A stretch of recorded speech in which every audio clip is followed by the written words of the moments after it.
distinguished invited guests, we have the head of state from Namibia. Germany might not be the head of state, but they are delegation.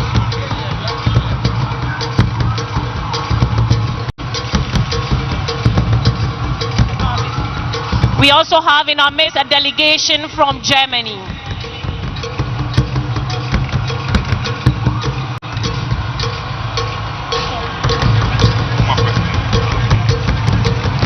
We also have in our midst former President of Germany, His Excellency Christian Wolff.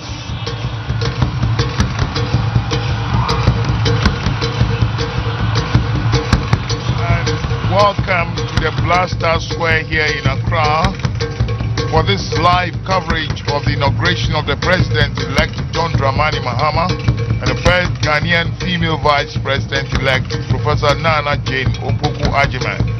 You are live on GTV, the station of the nation. My name is Tay Kiche, your commentator for this live event. But I'm not alone here in commentary position, and I have with me... I am Squadron Leader Elizabeth Fadlatu Salifu from the Ghana Armed Forces. Dear viewers, I must add that it is an electrifying and colorful atmosphere here.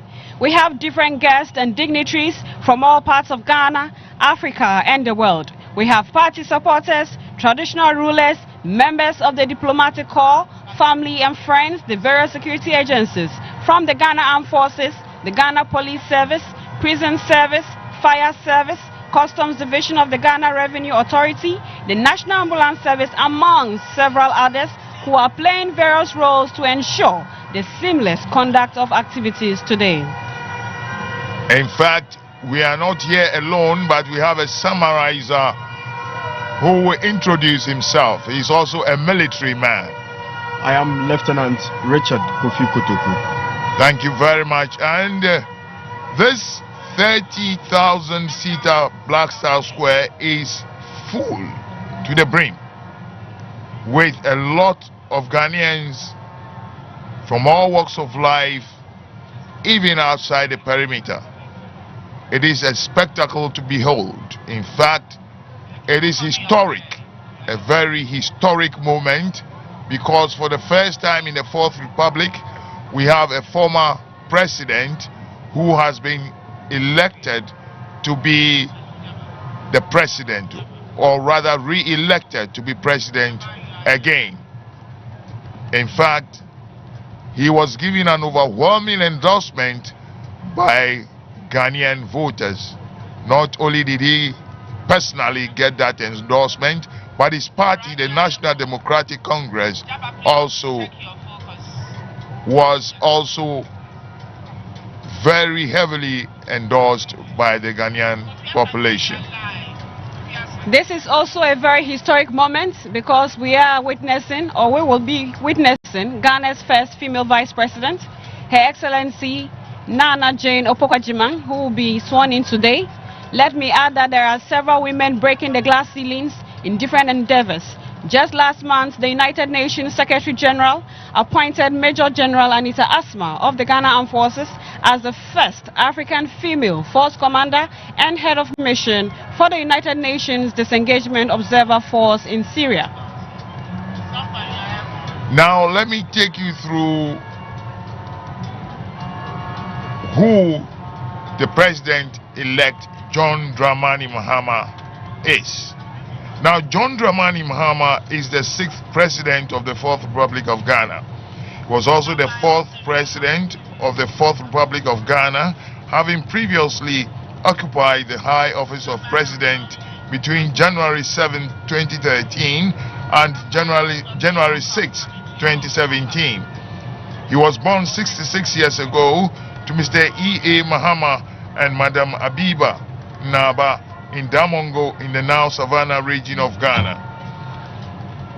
President-elect Mahama also made history as Ghana's first president to serve at all political levels. He was a member of parliament for Bolibamboy constituency, deputy minister for communications, vice president of the Republic of Ghana, and the president of the Republic of Ghana. President-elect Mahama considers the combination of history, communications, and social psychology courses he studied for his undergraduate and postgraduate degrees to have profoundly shaped his views, thoughts, and understanding of the human and contributed significantly to his development as a person. So this all shaped our president-elect, his combination of history, communications, social psychology. These are all courses he undertook at the undergraduate level and have profoundly shaped his views, thoughts, and understanding of Ghanaians, and has contributed significantly to his development as a person. Under President Mahama's first administration, Ghana witnessed massive infrastructure development across all sectors of the economy, including education, health, ports and harbors, aviation, rail, oil and gas, ICT, and many more. His vision and strategic investment in these areas solidly positioned the country as a lower middle income country for its next development phase. Beyond investments in socio-economic infrastructure, President Mahama is passionate about investing in people. This amply reflects his commitment to social justice and equity, particularly through his lauded efforts to advance the interests of girls and women across all spheres.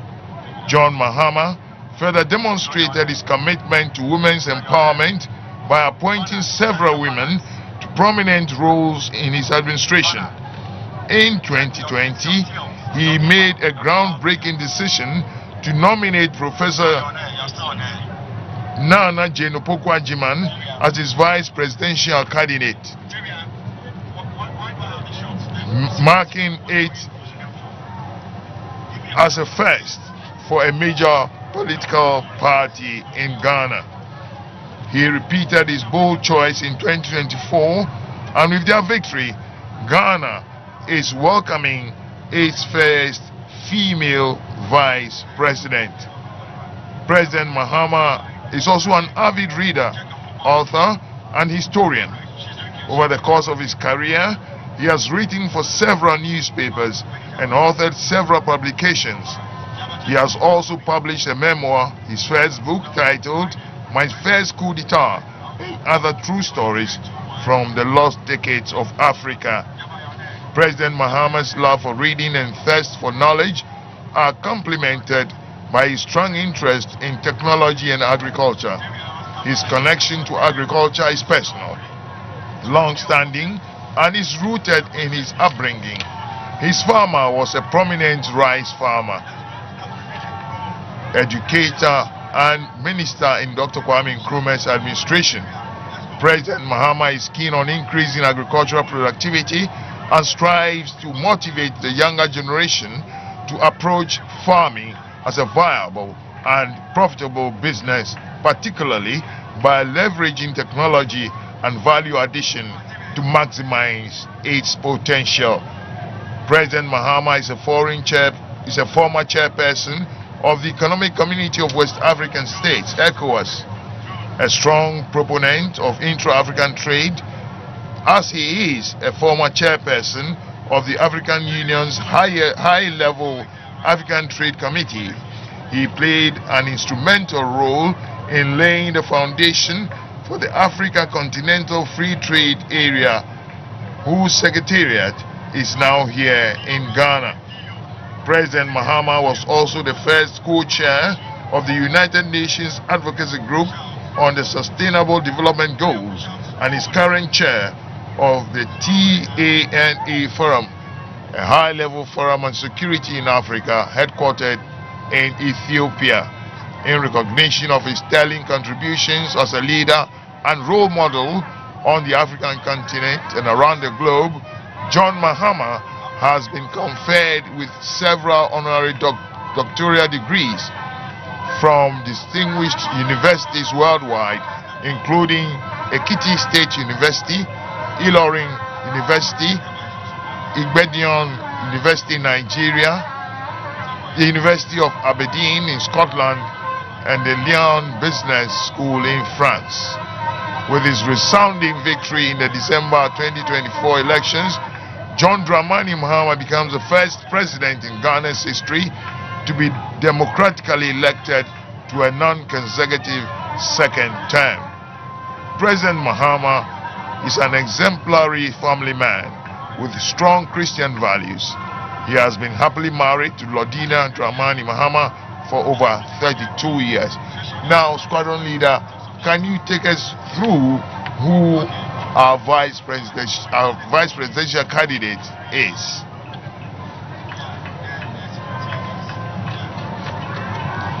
Dear viewers, as mentioned earlier, this live coverage is coming to you from the Black Star Square, also known as the Independence Square. This square holds deep historical and symbolic meaning to Ghana's independence. Now to a brief profile of our Vice President-elect, Her Excellency Professor Nana Jane Opoku Agyeman.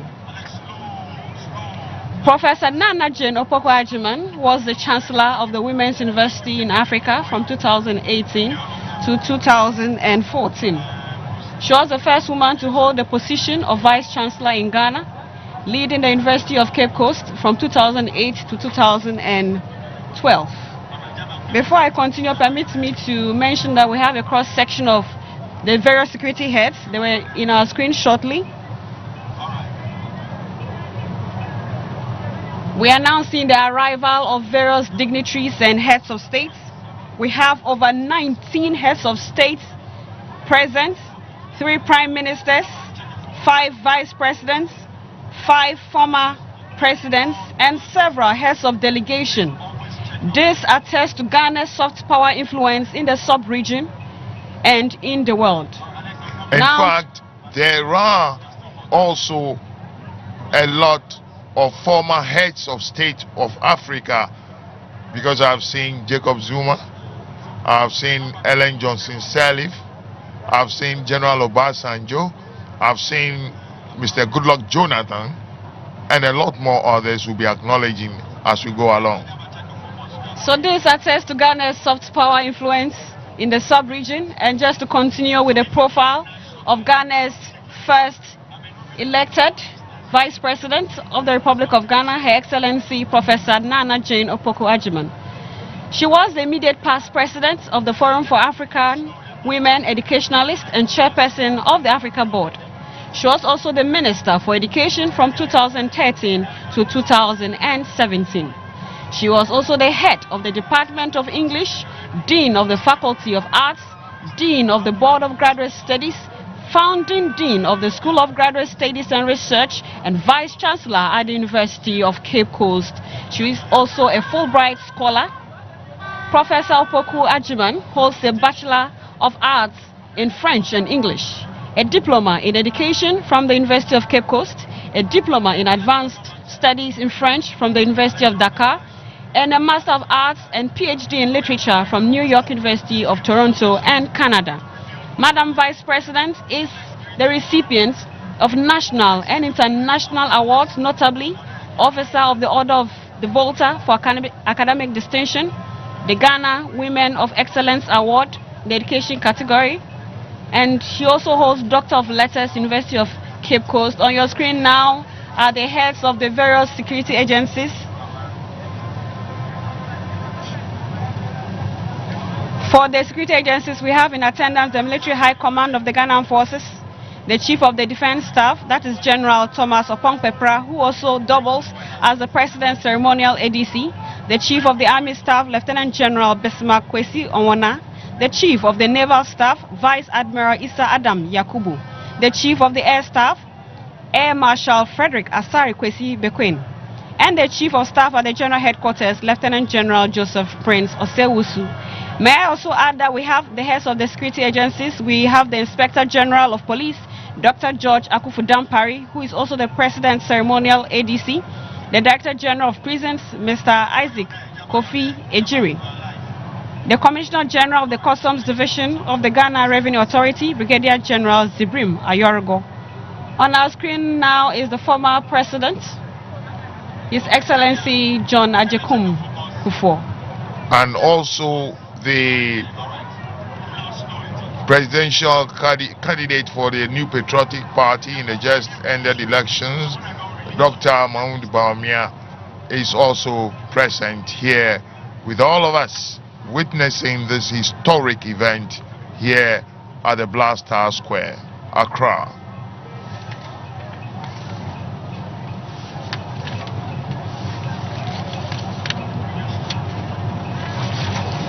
Dear viewers, as mentioned earlier, we have the various security agencies supporting the Ghana Police to provide security. Some of the duties include crowd and traffic control. As we can see, we have a lot of people in attendance this morning. So security personnel are deployed at various locations to ensure the total safety and security of attendees. This morning, we will see personnel from the Ghana Navy who will mount a full guard of honor for the inauguration here at the Independence Square. In the course of the program, we shall hear the 21-gun salute by the Ghana Navy. The 21-gun salute is the highest level of honor in ceremonial salutes, surpassing other salutes with fewer rounds. In military ceremonies, the salute holds honors high-ranking officials such as military leaders or heads of government. Later in the evening, we shall see fireworks display put together by the 48th Engineer Regiment at the forecourt of Parliament and Kwame Nkrumah Circle. We shall also see a full guard of honor, or should I say a full guard of honor was mounted by the Ghana Air Force for the various visiting heads of state at the Kotoka International Airport. The Ghana National Ambulance Service is also here providing medical coverage. We also have the Ghana Police Band providing music for all this ceremony. All these security agencies are playing various roles to ensure the seamless conduct of activities today. I must add that we have the Ghana National Fire Service on standby for any fire incident. Dear viewers, you are watching GTV, the station of the nation, and we are bringing you the live coverage from the Black Star Square, also known as the Independence Square. Ghana's first president, Osajifo Dr. Kwame Nkrumah, commissioned the square in 1961 after Ghana gained independence in 1957.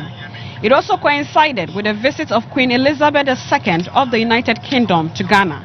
This square is now being used for important state ceremonies.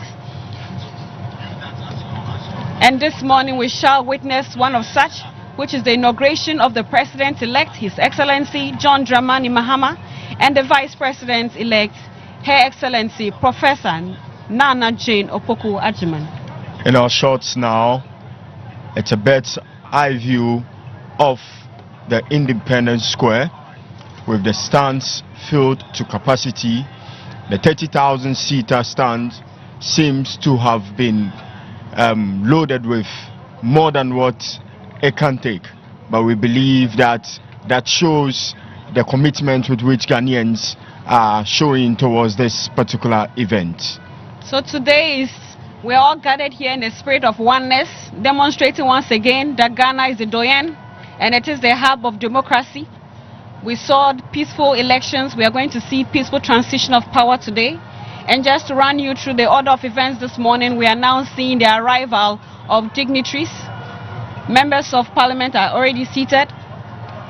Former presidents are also seated.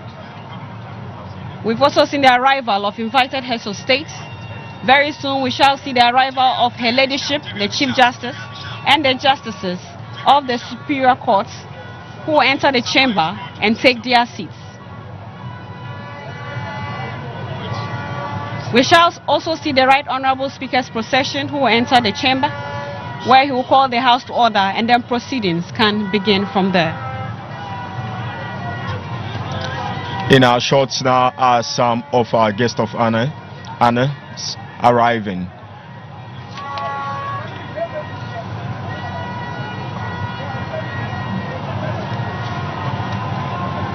Dear viewers, you're watching once again GTV, the station of the nation, bringing you the live coverage of the inauguration of the President-elect, John Dramani Mahama, and the Vice President, Professor Nana Jane Opoku Agyeman.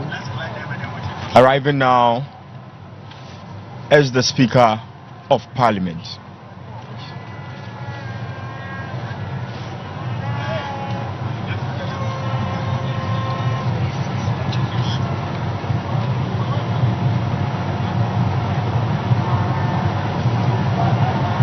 Dear viewers, as mentioned, we have over 19 heads of state. The special guest of honor is the head of state for the Federal Republic of Nigeria, His Excellency Bola Ahmed Tinubu.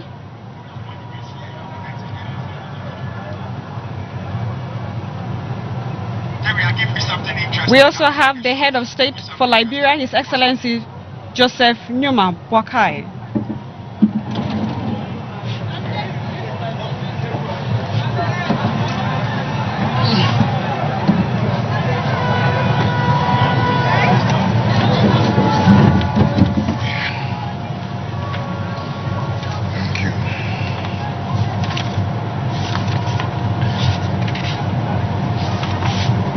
Dear viewers, following the formal dissolution of Parliament at midnight on 6th January, we have the following appointments for the 9th Parliament.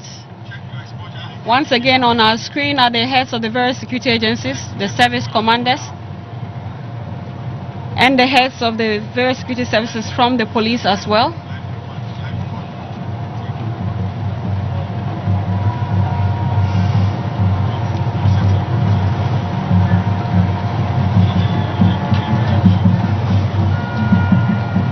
Since the security services are well represented here at the Blaster Square, it's a beautiful thing that all Ghanaians are united in today's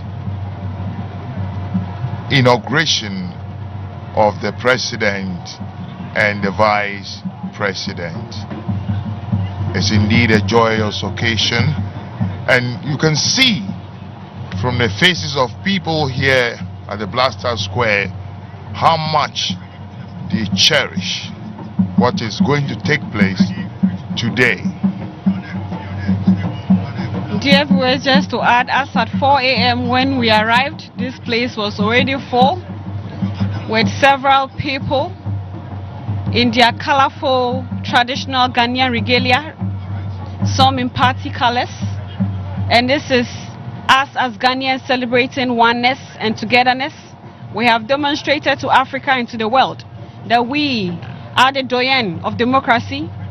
We have had peaceful elections, and this morning we shall witness a peaceful transition of power.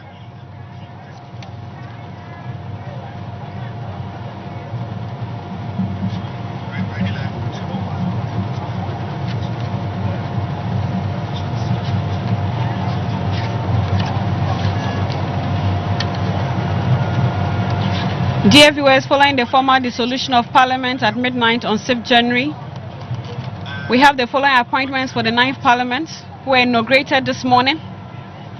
And for the Speaker of Parliament, we have the Right Honourable Alban Kingsford Sumana Bagwin. We'll read his profile in the course of the program. The first Deputy Speaker is the MP for Akachi South, Bernard Ahiafo. The second Deputy Speaker is the Member of Parliament for Fomena, Honorable Andrew Amwako Esiama. For the majority side, we have the Majority Leader for the 9th Parliament, who is the MP for Ajumako Enyan Esiam, Dr. Kesiel Atoforsen. The Deputy Majority Leader, who is the Member of Parliament for Elembele, Honorable Emmanuel Ama Kofibua. The Majority Chief Whip is the MP for Adaklu, Honorable Governs Kwame Agboja. The Deputy Majority Chief Whip is the MP for Banda, Honorable Ahmed Ibrahim. For the minority side, we have the Minority Leader, who is the MP for Efutu, Honorable Alexander Afenyo Maken. The Deputy Minority Leader, who is the Member of Parliament for Asokwa, Honorable Patricia Apieje. The Minority Chief Whip, Honorable Frank Ano Dompre, who is the Member of Parliament for Isawam Adoajiri. The first Deputy Minority Whip is Honorable Habib Idrisu, who is the MP for Tolon. And the second Deputy Minority Whip is Honorable Jerry Ahmed Shaib, who is the Member of Parliament for Weja Bawi. Now let me run you through the program as it is. We are expecting Her Ladyship, the Chief Justice and Justice of the Superior Courts, to enter the chamber meaning here at the Blaster Square, and then followed by the Speaker's procession, and the Speaker will take his chair, then he will call the House to order. The majority and minority leaders, at the invitation of the Right Honorable Speaker, will join the procession to receive His Excellency the President-elect and Her Excellency the Vice President-elect to the House. That is the Black Star Square. His Excellency the President-elect and Her Excellency the Vice President-elect will then be conducted into the chamber by the Right Honorable Speaker. The Right Honorable Speaker will then invite Her Ladyship, the Chief Justice,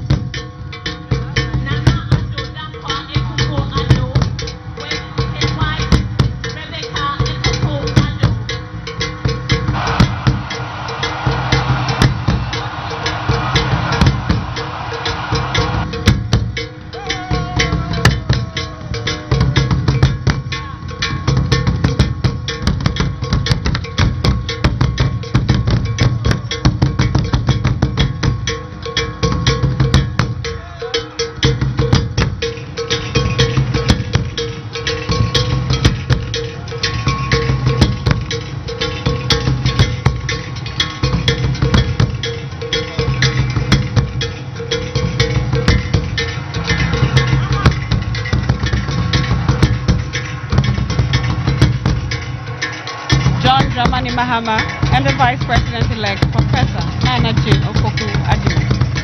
We are seeing more arrivals of our dignitaries. We just saw the arrival of the outgoing First Lady, the lovely wife of His Excellency, the outgoing President.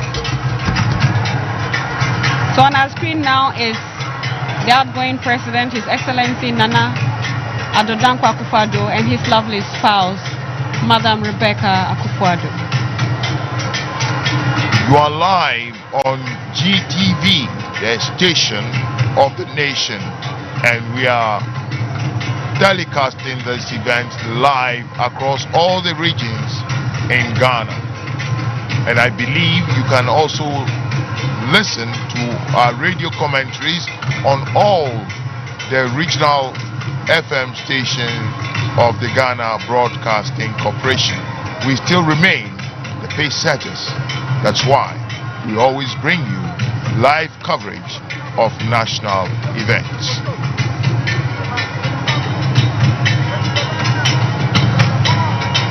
So we still have more arrivals. Distinguished guests, we also have in our midst Head of State of the Democratic Republic of Congo, His Excellency Felix Tshisekedi. You are most welcome, sir. I'll witness the arrival of the Right Honorable Speaker and the Chief Justice.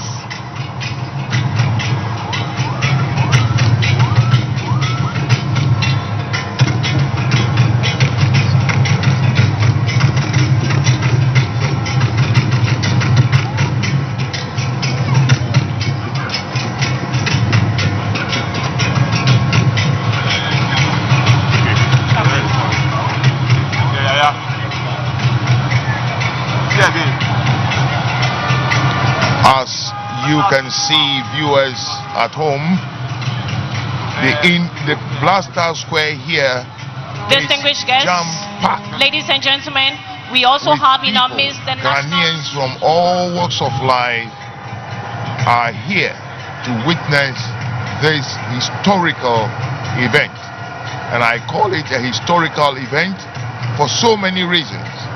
One of which is that a former president has been re-elected to serve just one term. We also have our first ever female vice president. Now arriving is the Chief Imam Sheikh Osman Sharabutu. one of the spiritual pillars of our country, especially when it comes to Islam.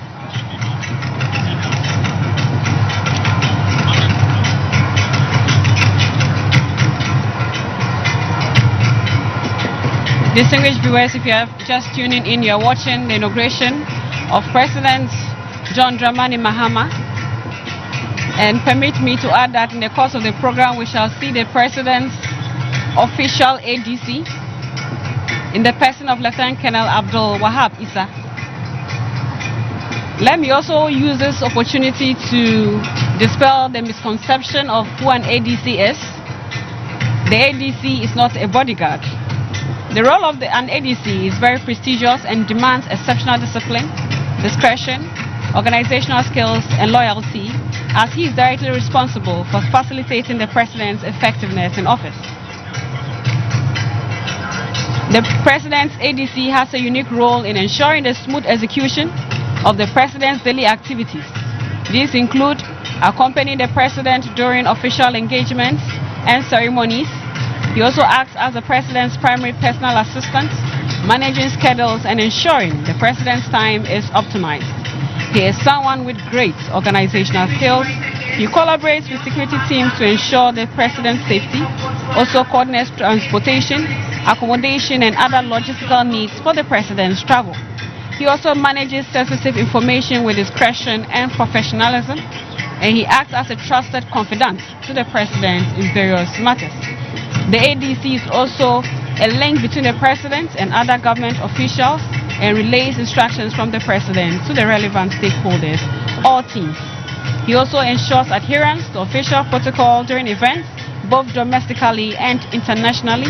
He is also responsible for supervising ceremonial arrangements and ensuring they are aligned with the dignity of the office. He can also offer counsel on matters related to military or security issues, given his military background. So the ADC has a lot to do. He is someone who is prestigious with exceptional discipline, discretion, and organizational skills. And today, for the very first time, we shall see our President-elect and his official ADC. Now, does that mean that the Vice President will also have an ADC? Can you explain that for us? The Vice President will also have an ADC, and the Vice President's ADC is from the Ghana Police Service. As mentioned, these senior officers are carefully selected. They are selected based on a number of qualities. And as I mentioned, the person should be someone with great organizational skills, who is loyal, who is disciplined, who has discretion, because they are responsible for accompanying the President during his official engagements and ceremonies. They primarily act as the personal assistant, managing schedules and ensuring the President's time is optimized. Now, on the program, I have seen a 21-gun salute. What does that signify? So this morning, personnel from the Ghana Navy will mount a full guard of honor for the inauguration here at the Independence Square. And during the guard of honor, we shall hear the 21-gun salute. The 21-gun salute is the highest level of honor in ceremonial salutes. It surpasses all other salutes with fewer rounds. This ceremonial honor holds great symbolic significance. Its purpose varies and depends on the context, but is generally associated with respect, tribute, and recognition. It is a gesture that is accorded to sovereign leaders, and as such, the President, King, or Queen. And in military ceremonies, the salute honors high-ranking officials, such as military leaders and heads of government.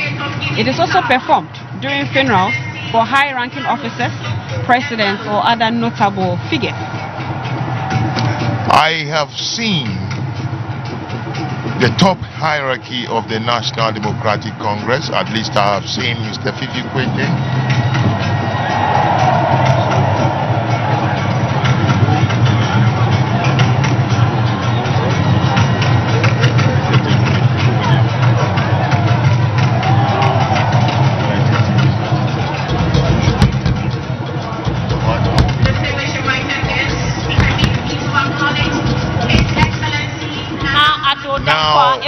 Akufo-Addo, and his wife, Her Excellency Rebecca Akufo-Addo. The Black Stars were here in Accra, and as I was saying before, I've seen the top hierarchy of the National Democratic Congress. At least I've seen Mr. Pikwete, I've seen Professor Joshua Alabi. Your Excellencies, distinguished invited guests, ladies and gentlemen. Currently, our very special guest of honor is the President and Commander-in-Chief of the Armed Forces of the Federal Republic of Nigeria, His Excellency Ahmed Bola Tinubu.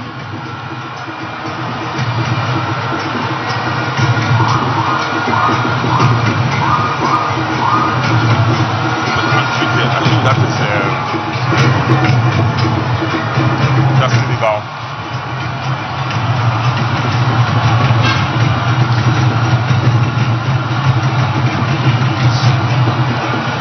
We also have in our midst Head of State of Senegal, His Excellency Bassirou Faye.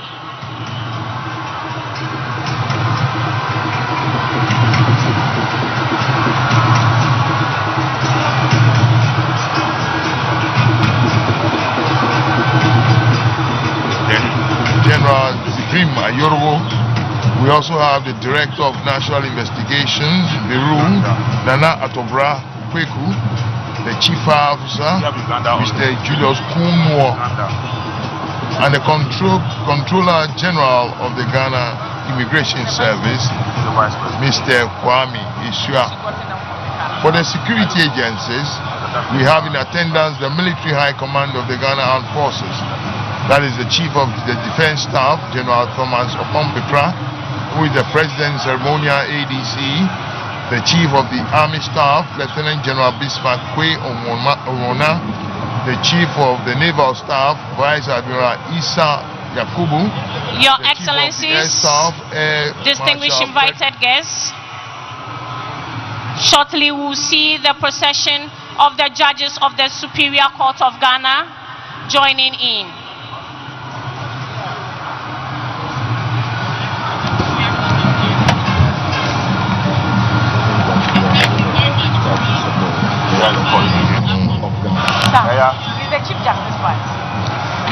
Now on your screen are members or the judges of the Supreme Court of Ghana, led by the Chief Justice, Her Ladyship Justice As we welcome Her Ladyship, the Chief Justice Gertrude Araba Isaba Saki Tokonu, leading the procession of the Justice of the Superior Court of Ghana.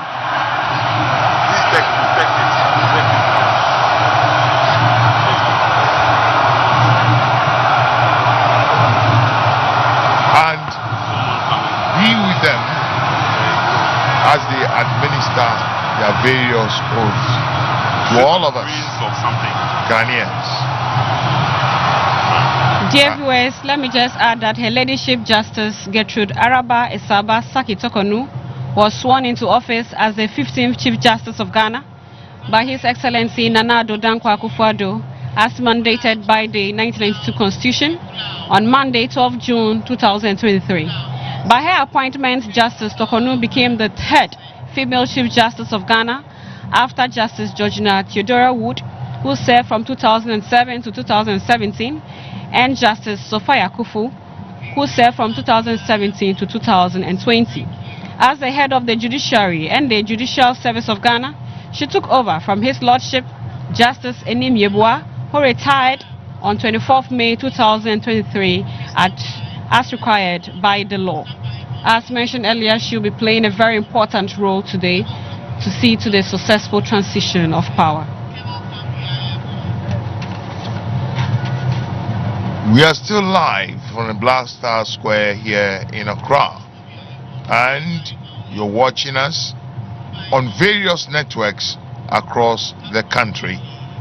This feed is also being picked live by other sister broadcasting networks television networks, I must say. And as you can see, some members of the diplomatic corps. I can see a Catholic or a clergyman. I can see people, invited guests from the diplomatic community, all here at the Independence Square or the Blaster Square as it is. We have over 19 heads of state gracing this occasion. We have 3 prime ministers, we have 5 former presidents, and we have 5 vice presidents. We have various heads of delegation from Africa and across the world, all here with us to celebrate this peaceful transition of power. This once again demonstrates Ghana's influence, Ghana's soft power influence across Africa and the world. In fact, their presence here is a testimony to the success of our democratic experiment. Other countries in Africa never had it the way we have. There have been chaos, there have been fights, there have been protests across some countries in Africa. We thank God that our transition has been relatively peaceful, and this is not the first time we are transiting power from one political party or government to another, from the governing party to the opposition party. We had the first one in 2001, we had another one in 2009, then we had another one in 2017, and then today we are having another one. Now let me run you through the history of the Fourth Republic. Flight Lieutenant Jerry Rawlings took us Ghanaians as our head of state or president from the 7th January 1993 to 7th January 2001. He was distinguished guests, ladies and gentlemen, of Ghana. We also have in our midst head of state of Kenya, His Excellency William Ruto.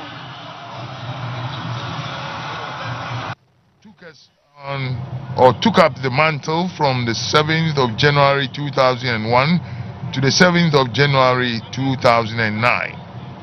Then Professor John Atta Mills also took up the mantle from the 7th of January 2009, and he died in office 3 years later. In fact, it was 3 years, 199 days. Then John Mahama took over and was our president for the rest of the term of Professor John Evans Atta Mills. And he was eventually voted into office and inaugurated on the 7th of January 2012.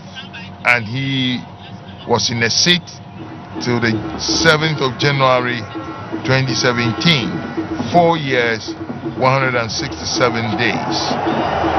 Then the mantle fell on Nana Addo Dankwa Akufo-Addo from the 7th of January 2017 till yesterday, in actual fact, when he had to relinquish the seat through the due democratic process which Ghana has now been known for. Now we are awaiting the inauguration of John please, all persons Mahama standing on the driveway on the 7th from the day entrance of should kindly move from there. 2025. This is All also an persons encouragement standing on to the any young person driveway out from there. the entrance should kindly move from there. Thank you. Let me the crown prince of Army.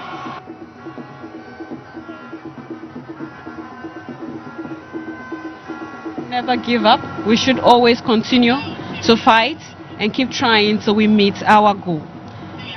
Distinguished viewers, our very special guest of honor is the President and Commander-in-Chief of the Armed Forces of the Federal Republic of Nigeria, His Excellency Ahmed Bola Tinubu. He is also the Chairperson of the Economic Community of West African States, and he is gracing us with his presence today.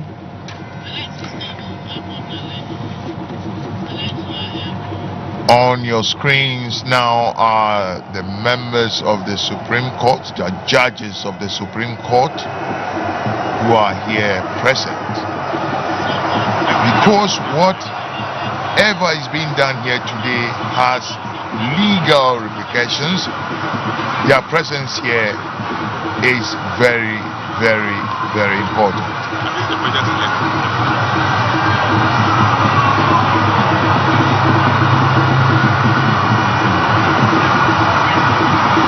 So we are seeing the arrival of more dignitaries.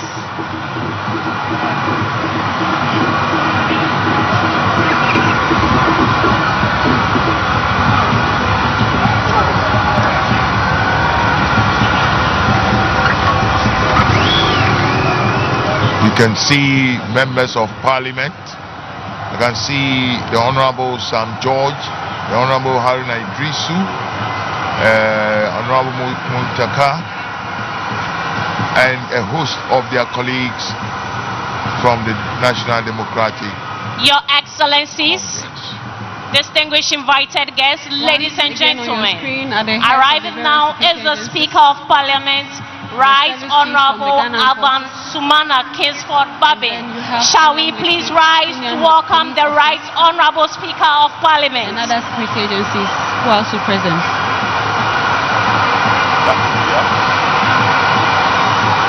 All is now set for the arrival of the Speaker of Parliament, the Right Honorable Alban Sumana Kingsford Babin.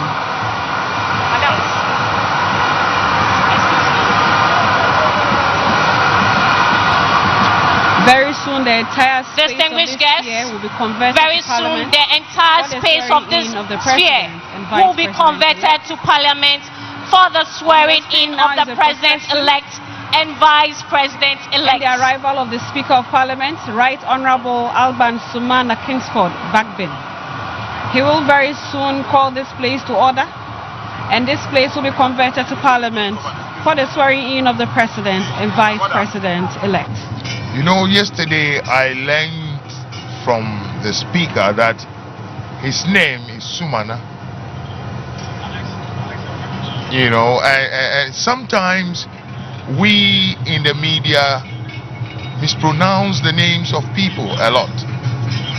And I think we must up our game. Please be seated. Taking the advice or on how to mention names. Shortly, we will be joined by the President-elect and Vice President-elect of the Republic of Ghana, and they will be received by the Speaker of Parliament. You've not met before. It's just... Indeed, we will all try to get the pronunciations of our names right, but we must also acknowledge that we all come from different backgrounds, different religion and ethnic backgrounds, and this can sometimes affect the pronunciation, but as courtesy demands, it is something that we all must learn to pronounce names from the north, from the east, from the west, regardless. So we have a lot of ecstatic people in the crowds and in the stands, party supporters, family and friends in traditional Distinguished guests, regalia, ladies some and in party gentlemen, colours. we also have in our Everyone is midst the excited Crown to be Prince present here. of We're all Bahrain, witnessing the peaceful transition of power. Salma bin Hamad And Al the Khalifa. atmosphere here is simply electrifying. There's so much noise in the stadium, and it's all in joy and it's all in celebration of this historic moment in the history of Ghana. In fact, there is no space to spare at all here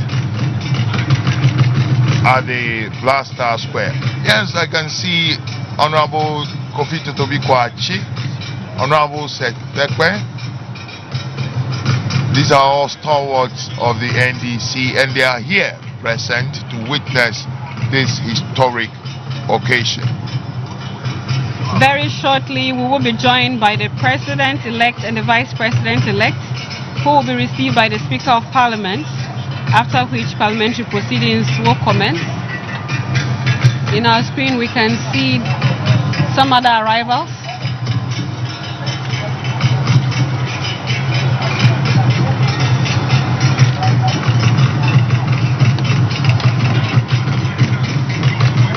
As mentioned, we have various security agencies supporting the Ghana Police Service to provide security.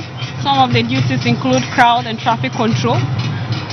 There are so many people in attendance this morning, so security personnel are deployed at various locations to ensure the total safety and security of all attendees.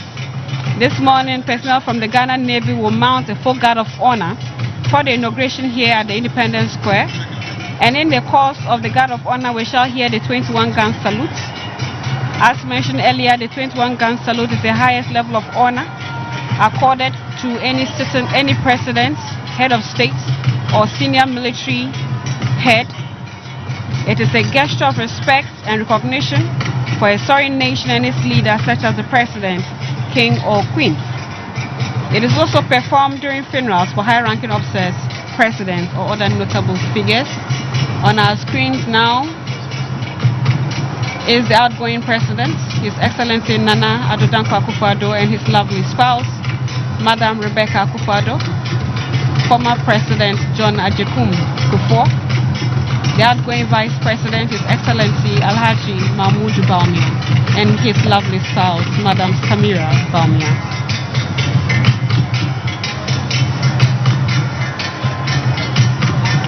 I can also see on the screen the MP for Ada East, Joyo Gansa, and Kofi Adams. Is he the MP for Gwen? I should think so. You don't have.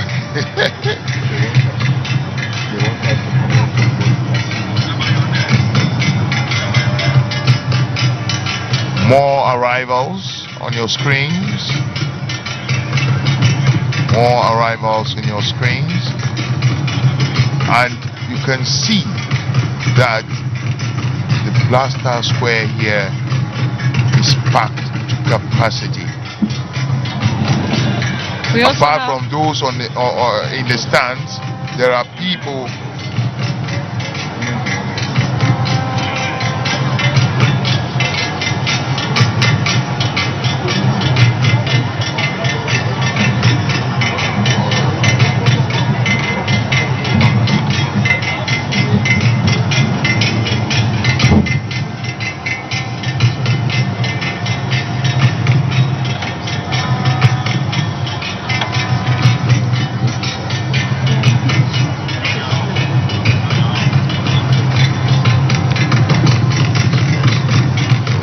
Dear viewers, we are seeing more arrivals of dignitaries.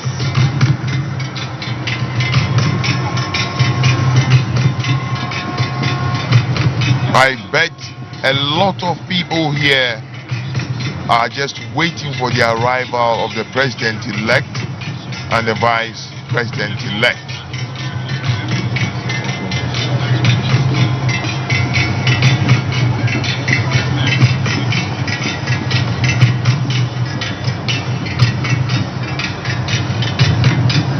This seems to be the arrival of the head of state of Sierra Leone, His Excellency Julius Maada Bio.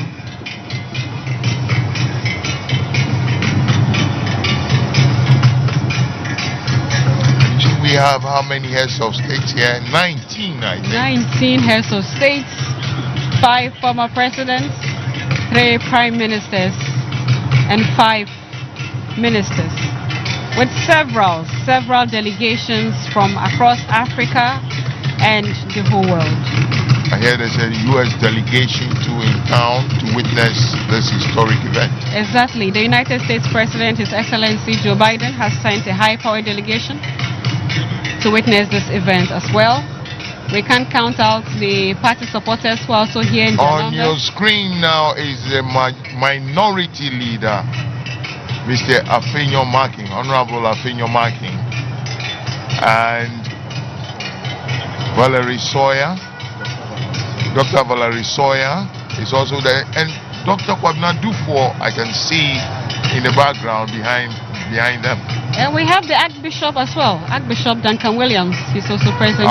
Here is Mr. Jacob Zuma, former president of South Africa too.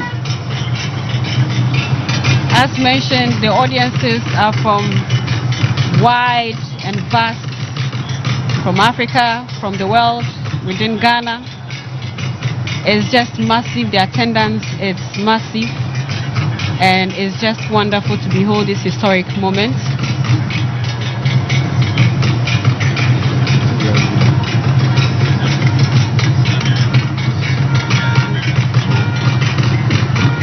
So we see an arrival from Equatorial Guinea, and from Equatorial Guinea we have the arrival of the Vice President, His Excellency Teodoro Obiang Nguema Mbasugu from Equatorial Guinea, leading the delegation.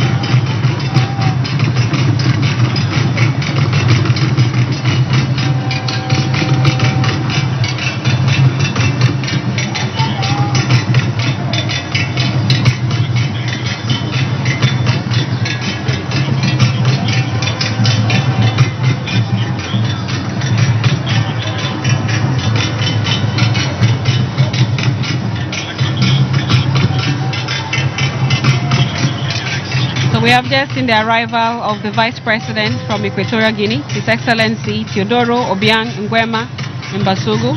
He's leading a delegation to this August event. Our President, you can see a very long queue of the vehicles of dignity. Yes, there is the incoming Chief of Staff, Julius Debra, and Chairman of the National Democratic Congress, he was also the fourth president of the Fourth Republic of Ghana, General Mosquito, having previously occupied the high office of President between January 7th, 2013 and January 6th, 2017.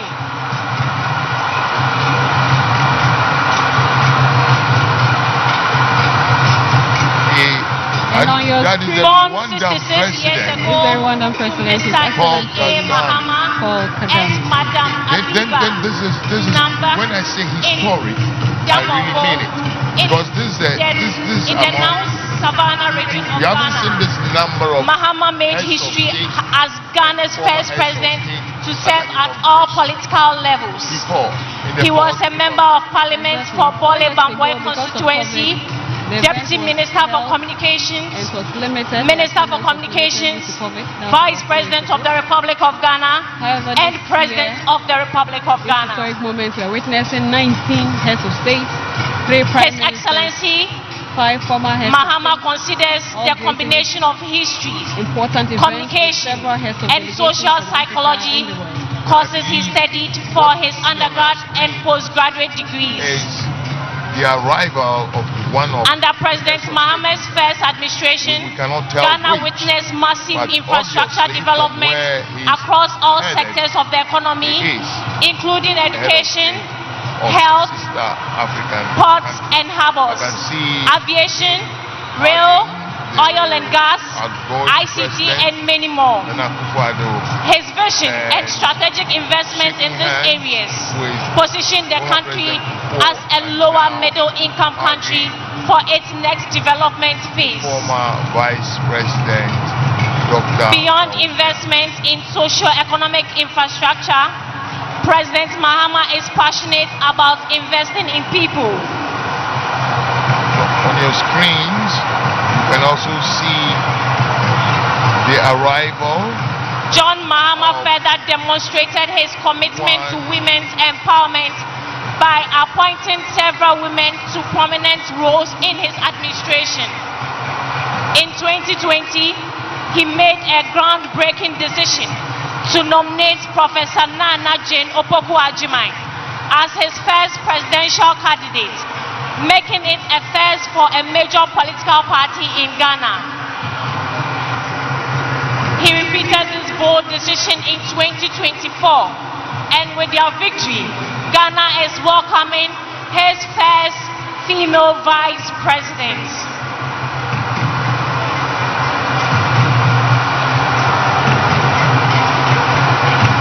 His Excellency John Mahama is an avid reader, author, and historian.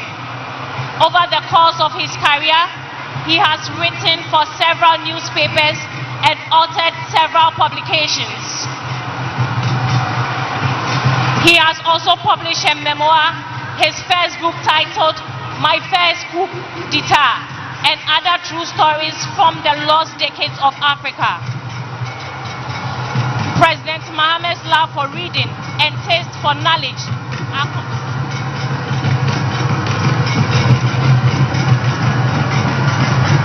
still on So your we have screens. several parties stalwarts. Yes, on our these screen. are actually members of parliament of the NDC. Members of parliament of the NDC mostly are those you find on your screens currently.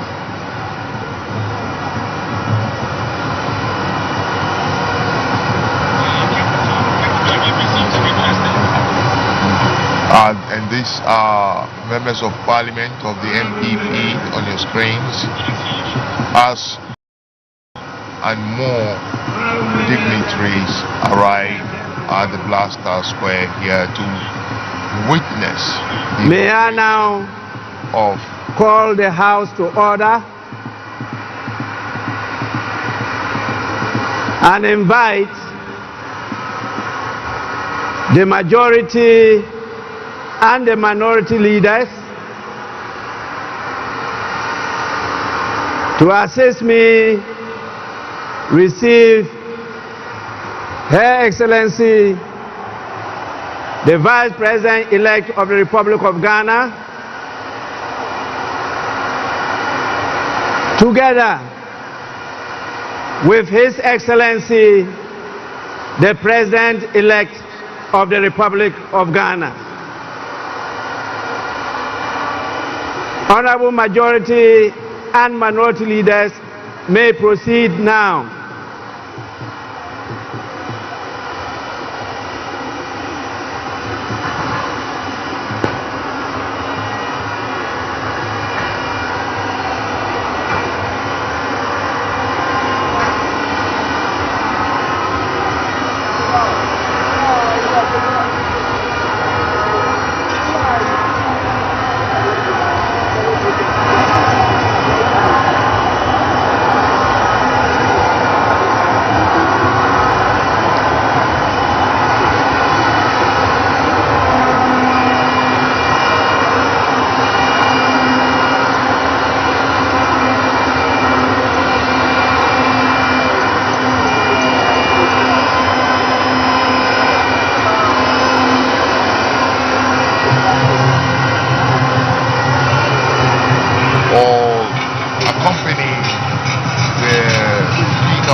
giant quantum from drums.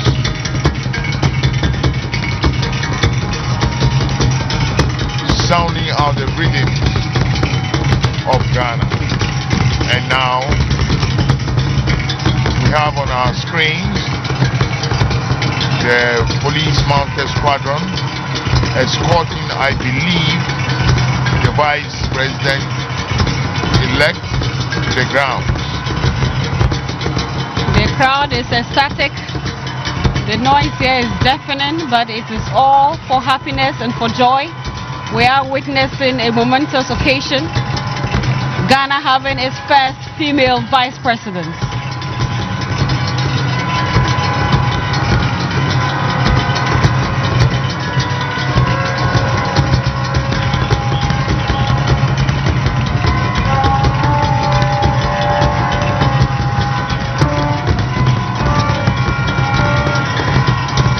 The bedlam here is intense. It is intense. There is much joy, happiness, excitement, all in readiness for what we are about to witness. And security is also in full force. We have various security personnel deployed to ensure the total safety and security of personnel. They are all playing critical roles to ensure that this event goes seamlessly, devoid of any major hitches. We have rich display of culture.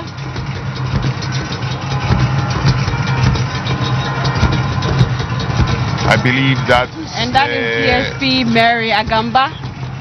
She's in charge of the police mounted squadron. Invited guests Leading arriving now is the President-elect And I think of the Republic of Ghana, His Excellency John Dramani Mahama. Shall we all wave our flags to welcome him?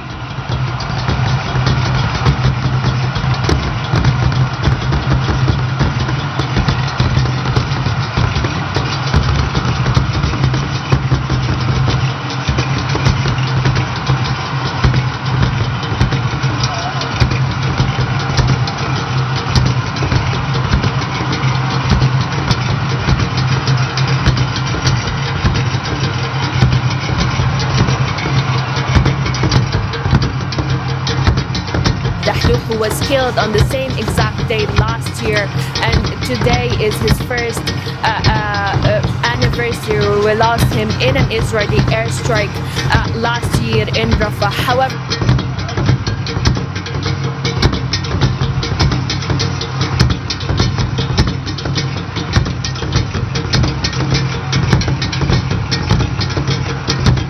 Your Excellencies, distinguished invited guests, arriving now is the President-elect, John Dramani Mahama. He is accompanied by his spouse, soon-to-be First Lady, Her Excellency Lordina Dramani Mahama. Shall we all wave our flags to welcome him?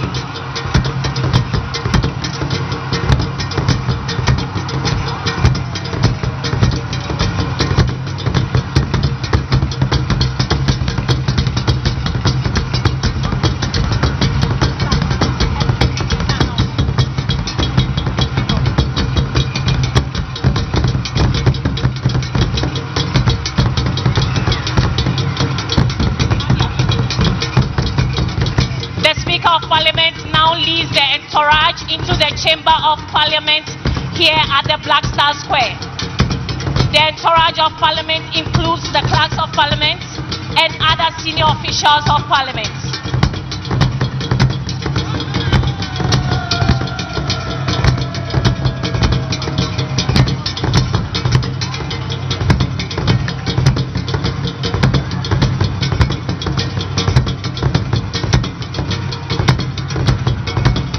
As I mentioned earlier, we will soon enter the Chamber of Parliament, and so the Speaker of Parliament will shortly take over.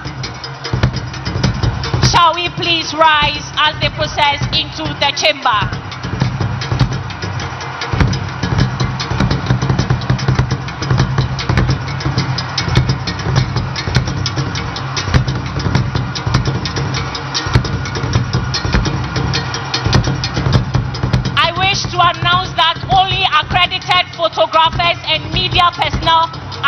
held at the designated places on the square.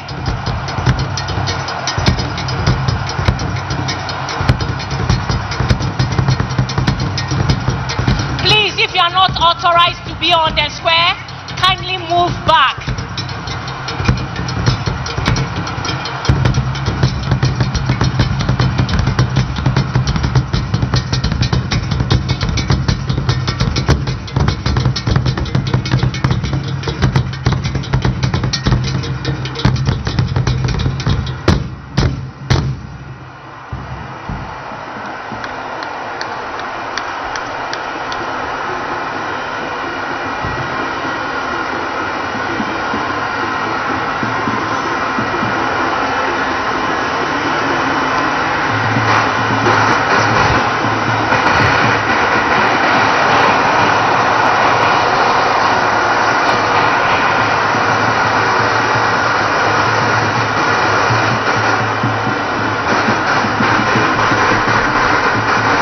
Honorable members, you may now resume your seats.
Honorable members,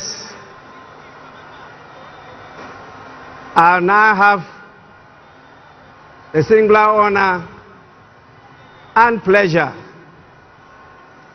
to invite Her Ladyship, the Chief Justice of the Republic of Ghana, to administer the oaths to the President-elect and the Vice President-elect. We will start with the Vice President-elect, who will take and subscribe to the oath of allegiance and the oath of the Vice President. Your Ladyship, the Chief Justice, you may now do so now.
Your Excellency, first the oath of allegiance. Kindly say after me. I, Professor Nana Jane Oboko Ajima, do in the name of the Almighty God swear do in the name of the Almighty God swear that I will bear true faith and allegiance that I will bear true faith and allegiance to the Republic of Ghana to the Republic of Ghana as by law established, that I will uphold the sovereignty and integrity of Ghana, and that I will preserve, protect, and defend the Constitution of the Republic of Ghana.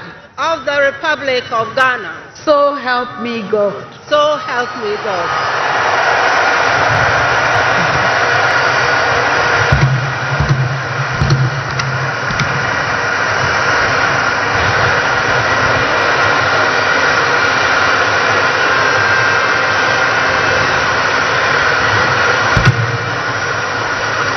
Your Excellency, now the oath of the Vice President. I, Professor Nana Jane Opoku Ajiman, having been elected to the office of Vice President of the Republic of Ghana, do in the name of the Almighty God swear that I will be faithful and true to the Republic of Ghana, that I will at all times preserve, protect, and defend the Constitution of the Republic of Ghana, and I dedicate myself to the service and well-being of the people of the Republic of Ghana, and to do right to all manner of persons. I further solemnly swear that should I at any time break this oath of office, I shall submit myself to the laws of the Republic of Ghana, and suffer the penalty for it. So help me God. Congratulations, Madam Vice President. Thank you. Lift your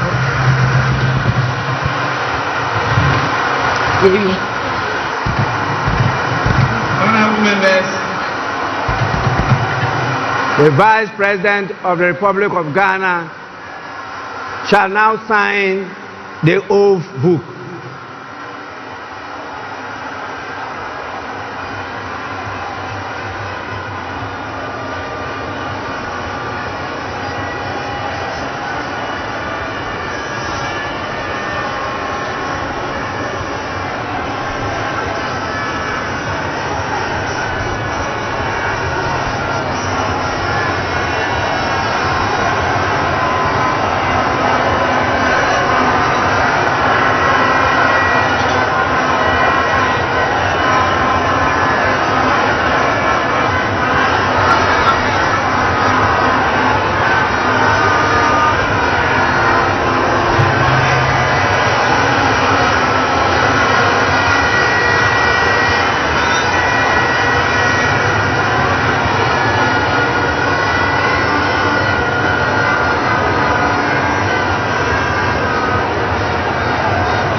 Honorable members,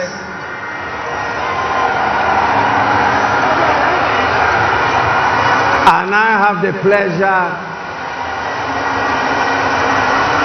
and joy to, on your behalf, invite His Excellency the President-elect to take and subscribe to the oath of allegiance and the presidential oath. Your Excellency, you may now proceed to do so.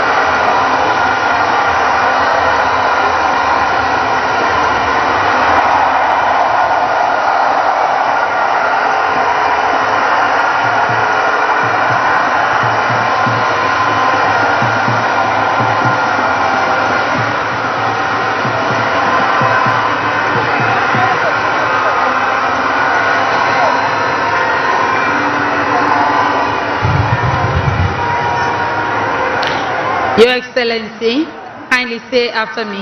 This is the oath of allegiance. I,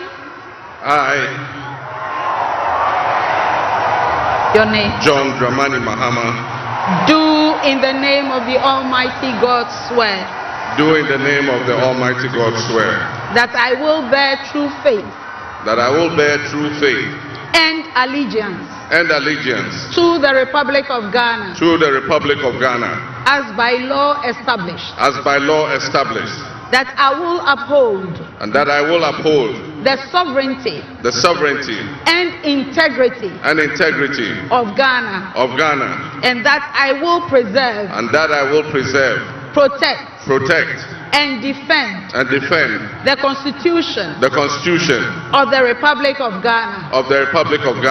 So help me God. So help me God.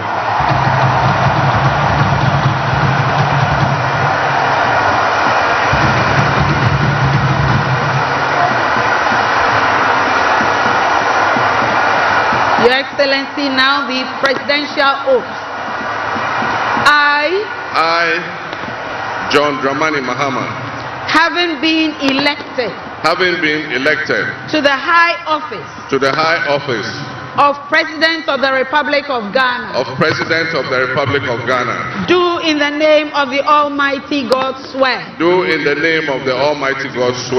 that I will be faithful and true to the Republic of Ghana, that I will at all times preserve, protect and defend the Constitution of the Republic of Ghana, and that I dedicate myself to the service and well-being of the people of the Republic of Ghana, and to do right to all manner of persons.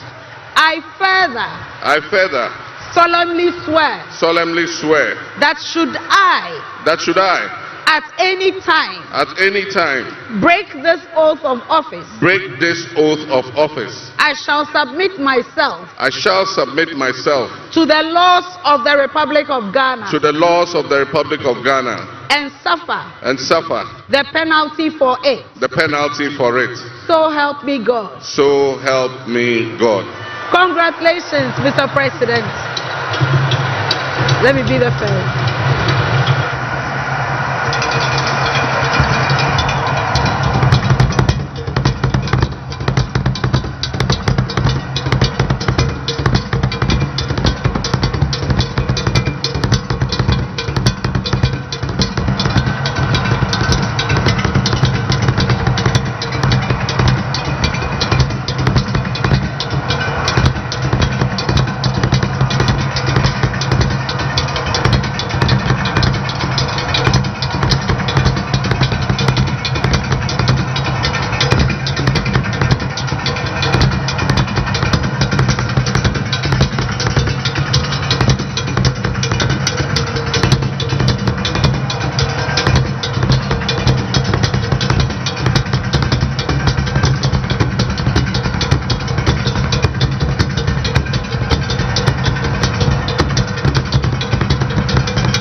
Please stand.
Culture and steady in its pursuit of progress. Today we celebrate a momentous occasion in our nation's history as we welcome the newly elected President, His Excellency John Dramani Mahama.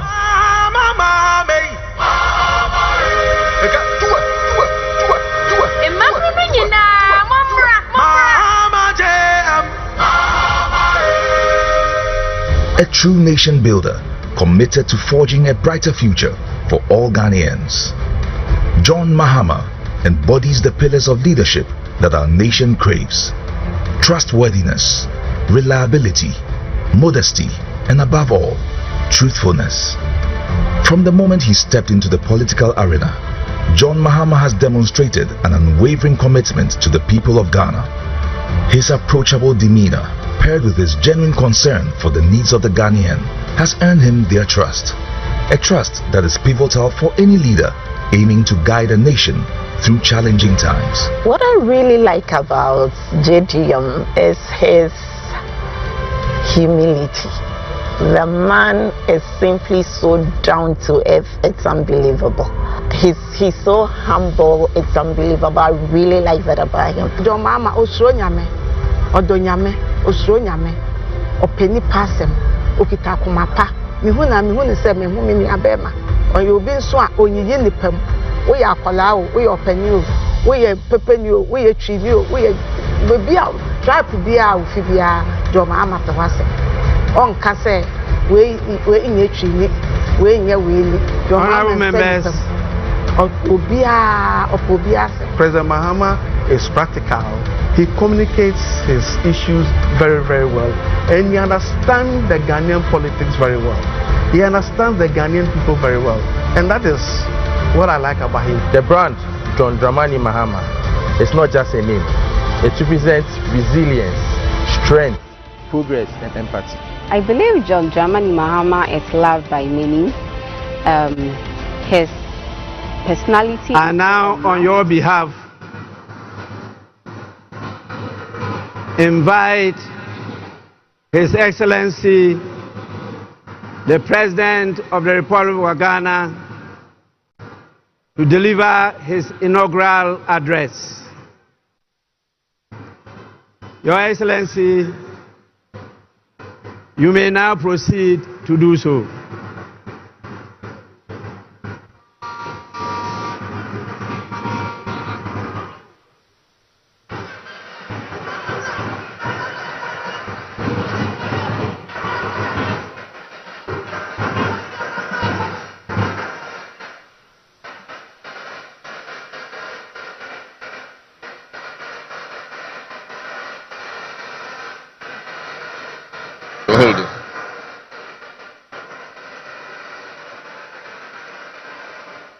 The Right Honorable Speaker of Parliament, Honorable Members of Parliament,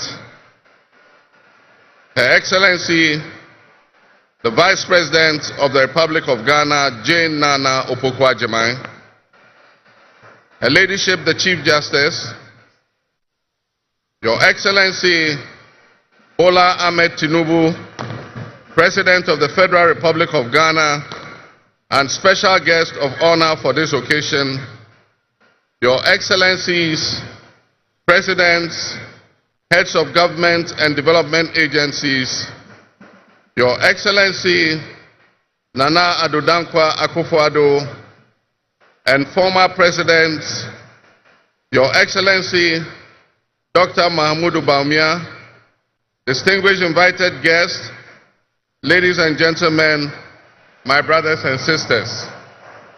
I wish you a good morning, and we give thanks to the Almighty God on this occasion.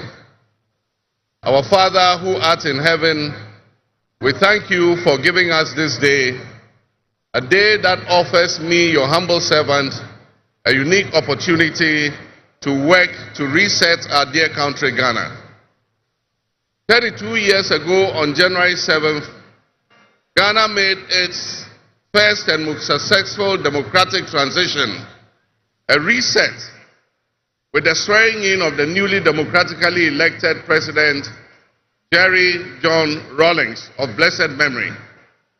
Our nation was returned to a multi-party democracy with a new constitution that went into effect, and the Fourth Republic was officially established. I refer to it as a reset because on that day in 1993, we made our fourth attempt at establishing a democratic system of government with term limits based on free, fair, and transparent elections. The handover of power on January 7, 2001, between former President Jerry John Rawlings and at the time the newly elected President John Agyekum Kufuor, tested that reset, and our nation passed with flying colors. So today, with my induction as the new President of the Republic of Ghana, history is being made once again. And it is a history worth repeating every 4 years with each newly elected president. Today, we're also making a different kind of history, one that speaks to our maturity as a democracy, a nation of citizens enfranchised with the authority at the polls to determine their political future. Today's exercise between the outgoing President, His Excellency Nana Addo Dankwa Akufo-Addo, and I feels a bit like a deja vu. That is because 8 years ago to this day, on January 7, 2017, we shared this same space and performed this same transitional exercise. At the time, I was the outgoing president, having served one term, and he was the incoming president, having been given a mandate by the people of Ghana to lead this great nation of us. He and I both understood on that day, as I'm sure we are today, that it is the people of Ghana that we are elected to serve. Somehow, it seems fitting that it is with Nana Akufo-Addo that I twice shared this stage and this unique historical distinction, because Nana Akufo-Addo and I began our national political careers in Parliament in the same year, 1996. He has always greeted me with warmth, a firm handshake, and a smile, and he is perhaps the only person in my life who has persistently chosen to call me Johnny. While we belong to opposing political parties, we shared a sense of mutual respect. In those early days, we probably could not have imagined that destiny would bring us to the leadership of our respective parties, and that we would have to face off 3 separate times as we each vied for the highest office of the land. Nana, as this will be our final meeting under these circumstances, and as I look back on the journey we have traveled together, 2 much younger men who entered Parliament together with a full head of black hair, and you with the same bald head and round eyeglasses, I have to say that you have, without exception, been a worthy opponent. I extend my warmest wishes to His Excellency, the former Vice President, Dr. Alhaji Mahamudu Bawumia.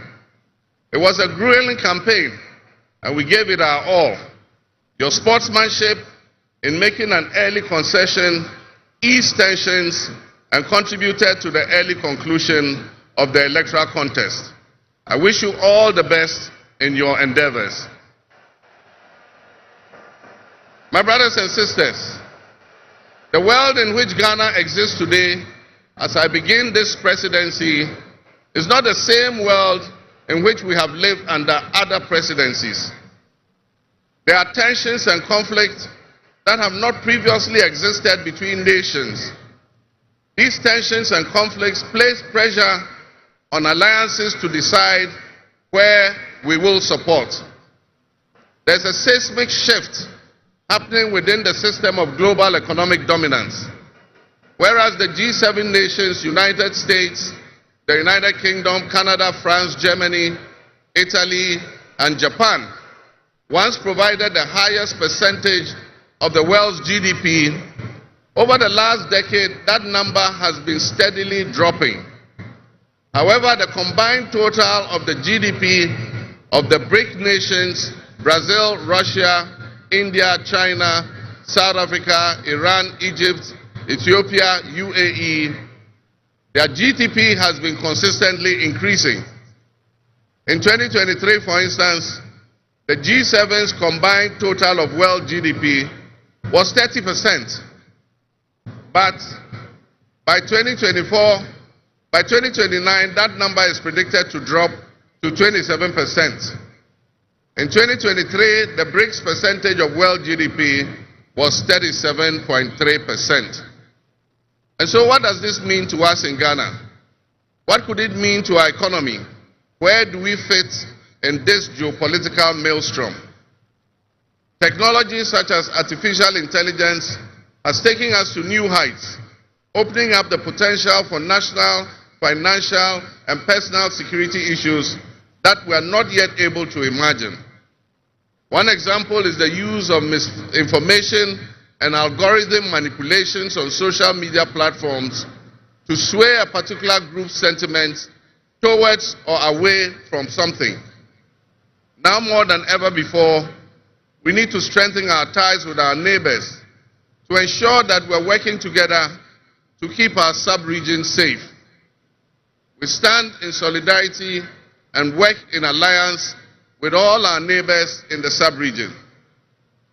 Recognizing the history of our borders, we also acknowledge that on the other side of our country's borders are our family members. They may be Ivorians, they may be Togolese, they may be Burkinabes, they may be Nigerians or Malians, but they are also Akans, they are Kassinas, they are Gwans, they are Ewes, they are Nzemes, they are Hausas, they are Moshis and Gurmes, because we are all part of one another, one big family. With the increase of the climate crisis, and as the waters grow warmer, melting the Arctic ice and permafrost, there's a greater likelihood for viruses that have been frozen and thought to be extinct for decades, perhaps even centuries, to begin to spread and create another global pandemic.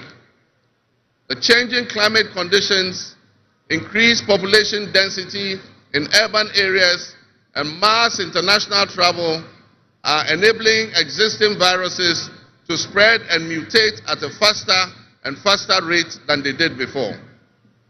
This is a serious challenge. Let us not forget the toll that the past epidemics of viruses like Ebola, COVID, and Mpox have taken on the families and communities and medical infrastructure in several of our neighboring countries and in the sub-region. Let us also not forget how swiftly and completely the COVID pandemic brought the entire world to a screeching halt. My government will be working diligently to strengthen our public health systems while monitoring the global health situation so that when, and not if, but when the next pandemic or epidemic occurs, the loss of lives in Ghana will be minimal. The larger world exists around us and to some extent within us. While we cannot and should never use it as an excuse to stray from the direct and immediate needs of Ghana for the well-being of our citizens, we must also bear in mind that the affairs of the world, if we care to shape, lessen, avoid, or even at the other end of things, maximize the effect they have on us. My brothers and sisters, barely a month ago, we held historic elections that have caused dramatic shifts in our political landscape. I feel greatly honored that you, my compatriots, considered me worthy of receiving such an unprecedented and overwhelming mandate to steer the affairs of our beloved nation at this critical time in our history. The magnitude of this victory in the presidential elections and the gains that were made by my party, the National Democratic Congress, in the parliamentary elections naturally and justifiably resulted in great joy and celebration across our country, Ghana.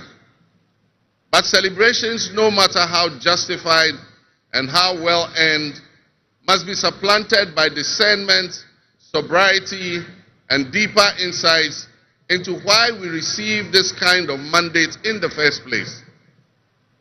By voting as you did on December 7th, the Ghanaian people conveyed a powerful message, yet often overlooked by us politicians. This message was powerfully emphasized by a giant of American political history, President Ronald Reagan, when he declared at his inauguration some 40 years ago that governments have no power except that granted by the people. While Ghanaians take great pride in our thriving democracy, they are deeply dissatisfied with the quality of governance over the years and have openly voiced that dissatisfaction through the decisive actions that they undertake at the elections. Our people also understand that democracy is not just a token adorned with periodic elections followed by pomp and pageantry with the establishment of a new government. They expect that if democracy is celebrated as a superior means of governance, then its outcomes must be more tangible and benefit them in their individual lives. Any honest introspection and reflection on the pulse of our nation would reveal that many within our population do not feel that they have benefited from or partaking in this democratic dividend. Where people buffeted by severe economic crisis and hardships, and in the last few years we have lurched from crisis to crisis. But there is hope on the horizon. Today should mark the beginning of a new opportunity, an opportunity for us to make a difference in our governance and our economic management. We shall reset our dear nation, Ghana.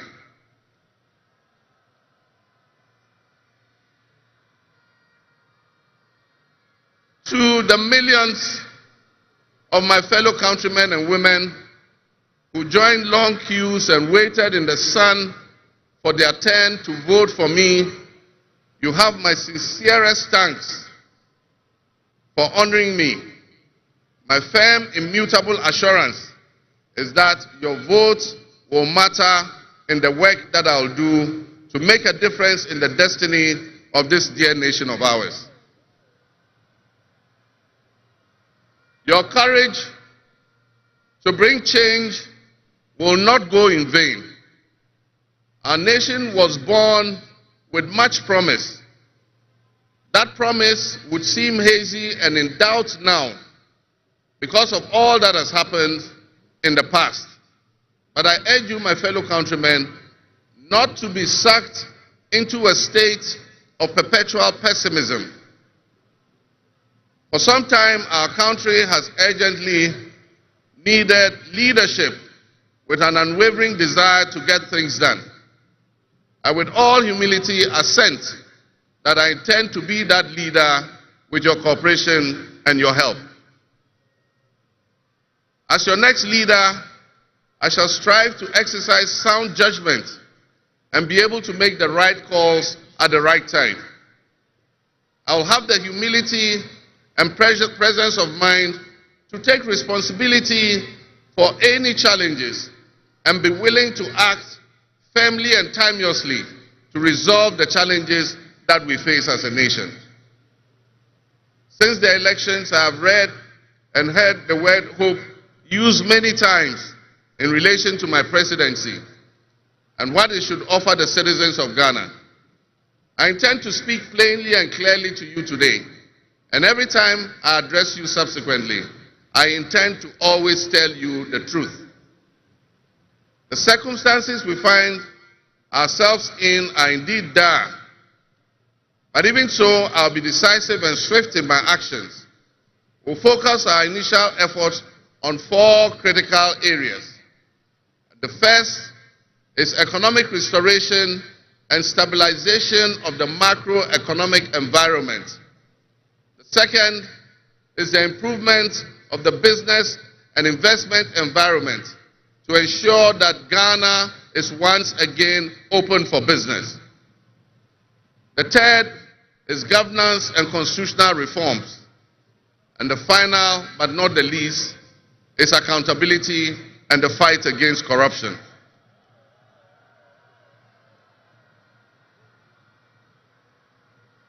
My brothers and sisters, actions have always spoken louder than words.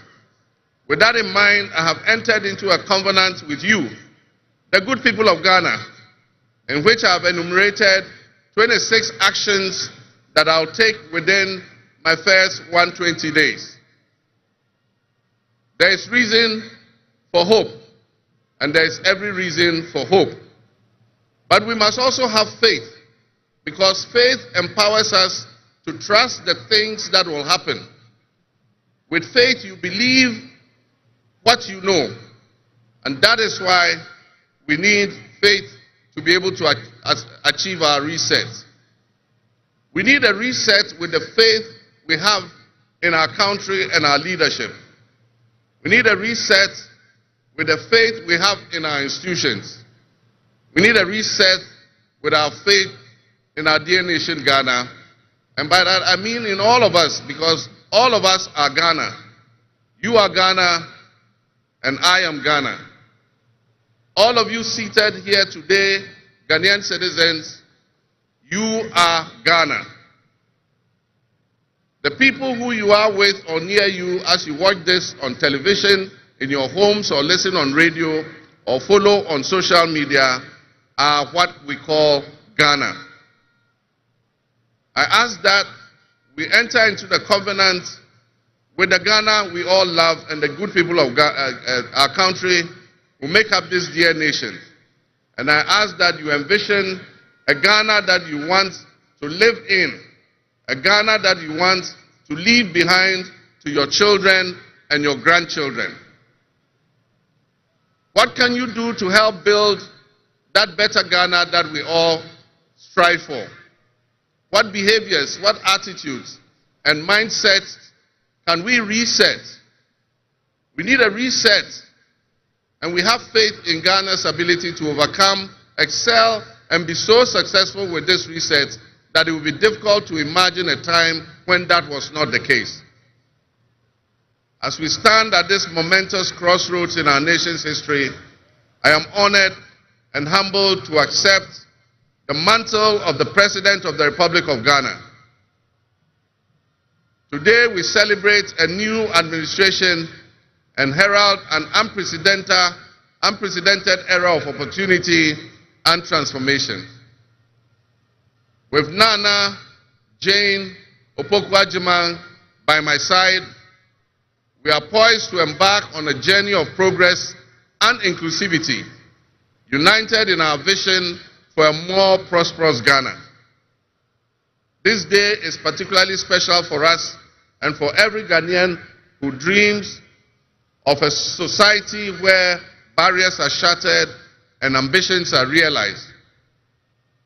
With the inauguration of Ghana's first female vice president, we have turned a significant page in our history. Nana Jane's ascension to the high office is not merely a personal triumph. It symbolizes our collective commitment to fostering a nation where gender equality and female representation are cherished and amplified. This is a powerful testament to the power of diverse voices to shape the future, voices that have the courage to soar beyond our traditional confines. My brothers and sisters, together as we look to the horizon, we reaffirm our dedication to breaking the glass ceiling that has long hindered many from reaching their full potential. Governance that reflects all segments of our population strengthens our democracy and enriches our conversation. We stand committed to enacting policies that empower women and ensure that the door of opportunity is opened wide for our youth and our women, regardless of their background. Together, we'll galvanize our efforts to create a society where every Ghanaian can dream, believe, and achieve without any restraints. Remember that great leadership is not defined merely by the offices we occupy, but by the legacy that we leave for future generations. My administration, along with my Vice President, Nana Opoku-Agyeman, will prioritize inclusivity, accountability, and innovation, forging pathways that will lead to the upliftment of all of our citizens. I'm profoundly grateful for this moment, a cornerstone in our journey towards a brighter future for Ghana. In this resounding victory, I see a clarion call, particularly from the youth of Ghana, a generation that is brimming with potential and dreams that are waiting to be realized. This moment is a powerful affirmation that your voices matter, that your aspirations are valid, and that your future must be our priority. We're committed to translating your hopes into action and creating opportunities for education, entrepreneurship, employment, and empowerment. Our policies will be tailored to sustain innovation and foster industry that engages today's young minds and equip them with the skills needed for tomorrow's challenges. Together with the private sector and captains of business, we will create decent and well-paying jobs. As we embark on this new chapter, I assure you that our decisions will champion diversity in all facets of governance, ensuring that every Ghanaian, regardless of your ethnicity, your gender, your age, your religion, or any background, will have the opportunity to contribute to our nation's story. Ghana's youth represent the heartbeat of our democracy. Their ambition will drive our policies as we strive to create an inclusive, equitable society where everyone has a seat at the table. Our vision hinges on the introduction and implementation of a 24-hour economy. We envisage an innovative and vibrant 24-hour Ghanaian economy, which will also be anchored in agriculture and agribusiness. This innovative approach would unlock potentials that have long remained dormant, enabling us to harness the energy and creativity of all our people. Just imagine a Ghana where our markets are alive and bustling at all hours of the day, with responsive public services accessible at all times, such that businesses can operate flexibly to meet the diverse demands that they are subjected to. And young people, including entrepreneurs, can find opportunities regardless of traditional institutions. The 24-hour economy model will also bolster job creation for the young people, stimulate local industry, and attract foreign investments, and allow us to build resilient communities, and a sustainable future. This vision extends beyond mere economic transactions. It symbolizes empowerment, the empowerment of every Ghanaian to contribute to our national progress. My fellow citizens, this vision will allow us to embrace diversity, to cater to varied lifestyles and preferences, and foster a culture of inclusion, ensure that every citizen can enjoy the fruits of his hard work. To the business leaders and entrepreneurs, I invite you to support this new model and join me in shaping a business environment where creativity thrives and where the fruits of your investments contribute to the collective welfare of our nation. Your role in driving our economy forward cannot be overstated. Your innovation and dedication will be a backbone of our success story. And I pledge to you that we would look at the tax regime and rationalize them so that they are more transparent and fair. Members of the business community, I assure you, Ghana is open for business again. Let me thank you, Your Excellencies, my fellow presidents, for leaving what is a busy schedule behind and coming to join us at this ceremony. Your presence brings honor to this inaugural ceremony. And I want to extend my heartfelt thanks to all of you and to our sister countries who have traveled from near and far to be with us today. Your presence is a testament to the strong bonds of friendship and cooperation that exist between our nations. And I promise you I will work to foster the partnerships that transcends our borders, and I'll work collectively with you towards regional stability, economic growth, and mutual respect between our nations.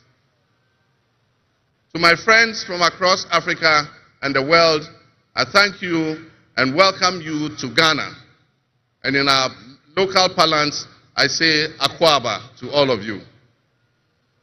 To my family and fellow citizens, my wife Lodina, I thank you for your unwavering support and commitment to our shared vision. This journey is not mine alone, it belongs to all of us. It belongs to each of you. Let today be the dawn of a new era of hope, an era of job creation, an era of accountability, an era of institutional strengthening and resilience, and an era of unparalleled potential for all Ghanaians. We will write the next chapter in Ghana's story, and it will be one of promise, transparency, and transformative progress. My fellow citizens, this is a patriotic call to action for all of us to participate in building a nation that lives up to its promise, where hope thrives and dreams become a reality. Together, let us cultivate a brighter future for our beloved Ghana, where unity, progress, and equality are not just ideals we aspire to, but are the very fabric of our nation. In closing, I invite you to partner with us on this journey. Together, we can create a brighter future for our beloved Ghana, where unity, progress, and equality are not simply goals we are aiming for, but are the cornerstone of our society. Let's work hand in hand to foster these values and strengthen our nation for everyone. My fellow citizens, our invited guests, I thank you very much. May God bless our homeland Ghana and make our nation great and strong. I thank you.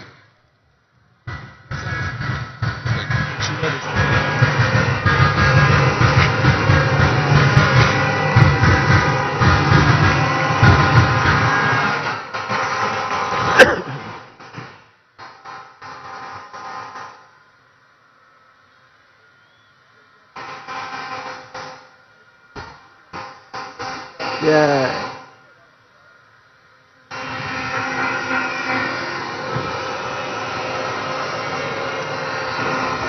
Honorable members,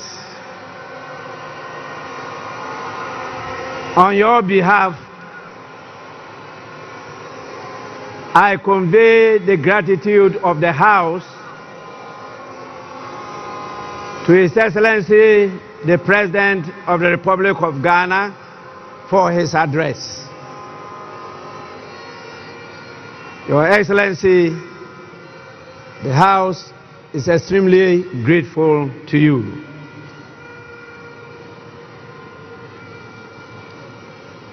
Honorable members, may now we have the presence of our special guest of honor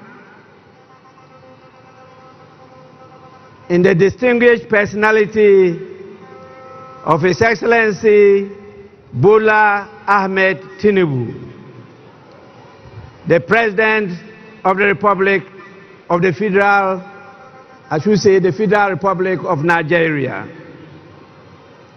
It is my honor to now invite him to deliver his address. Your Excellency, you are welcome to do so now.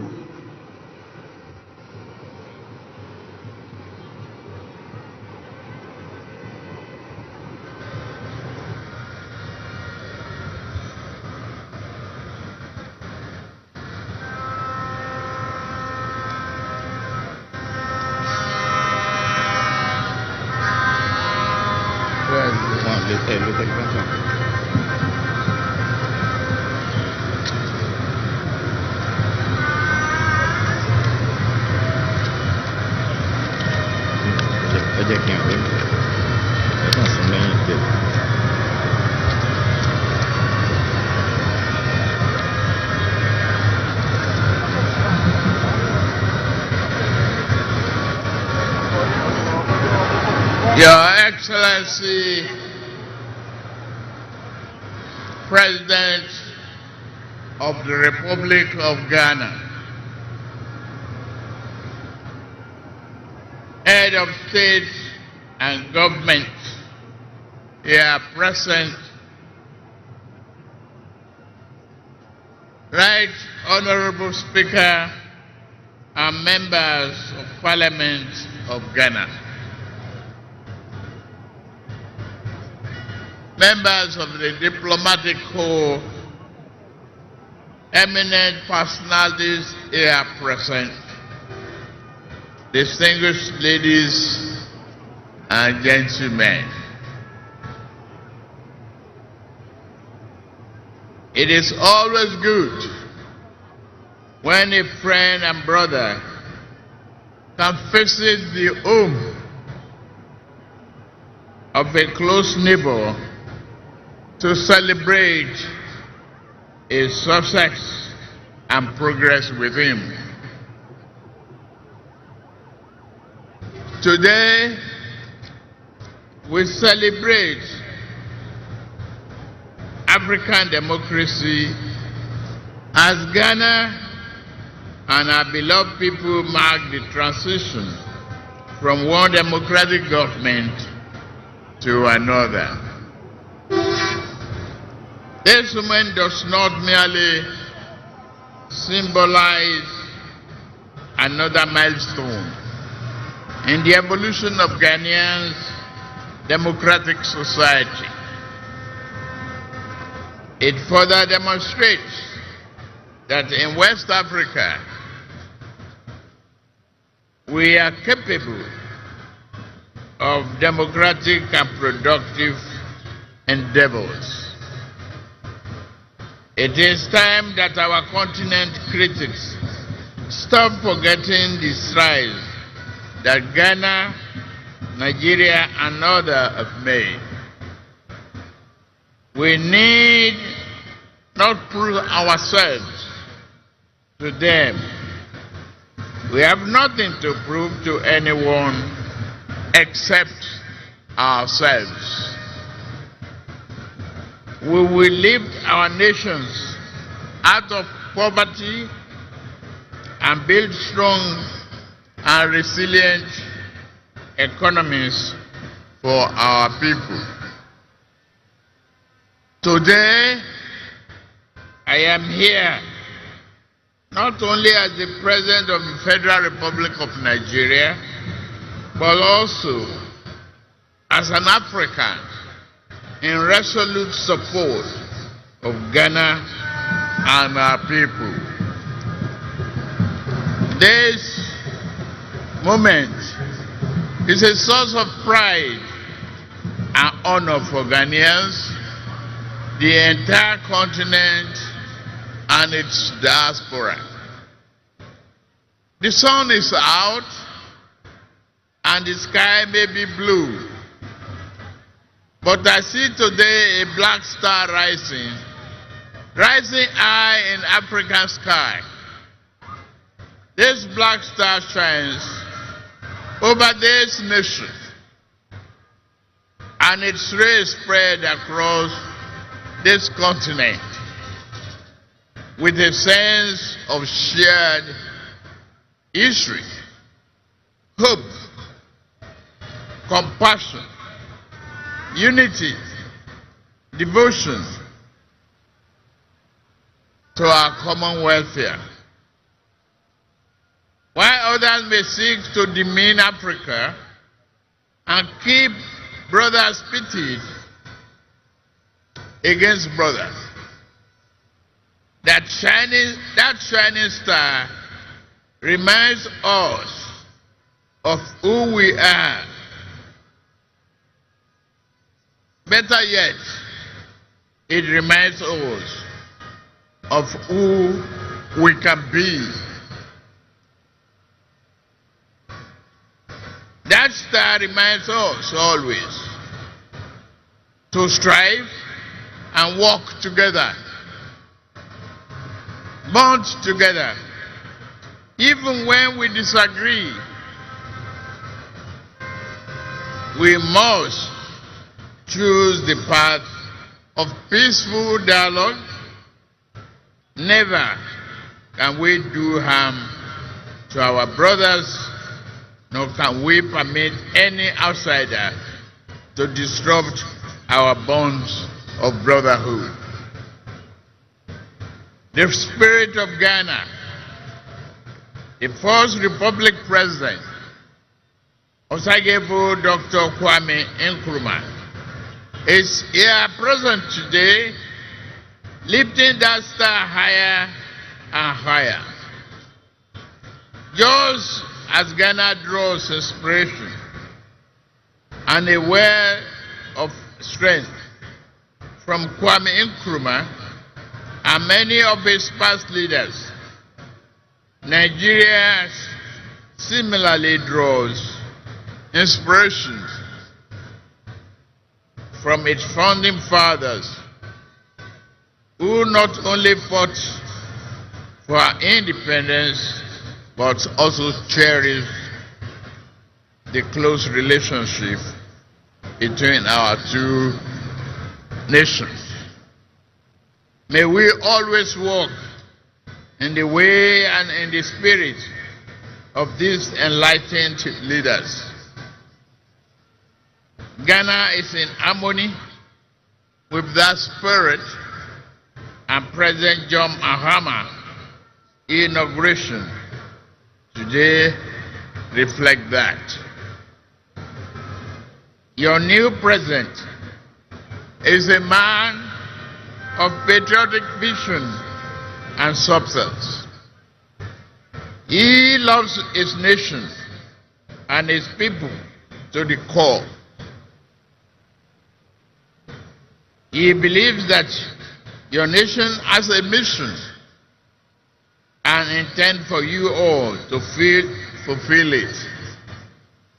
No one can ask more of a leader than that. President John Mahama and I share a deep friendship. My dear brother, I am here to walk with you. You know you can count on Nigeria's support at any given time. You call on me. We are your brothers and sisters. We shall always be there for you.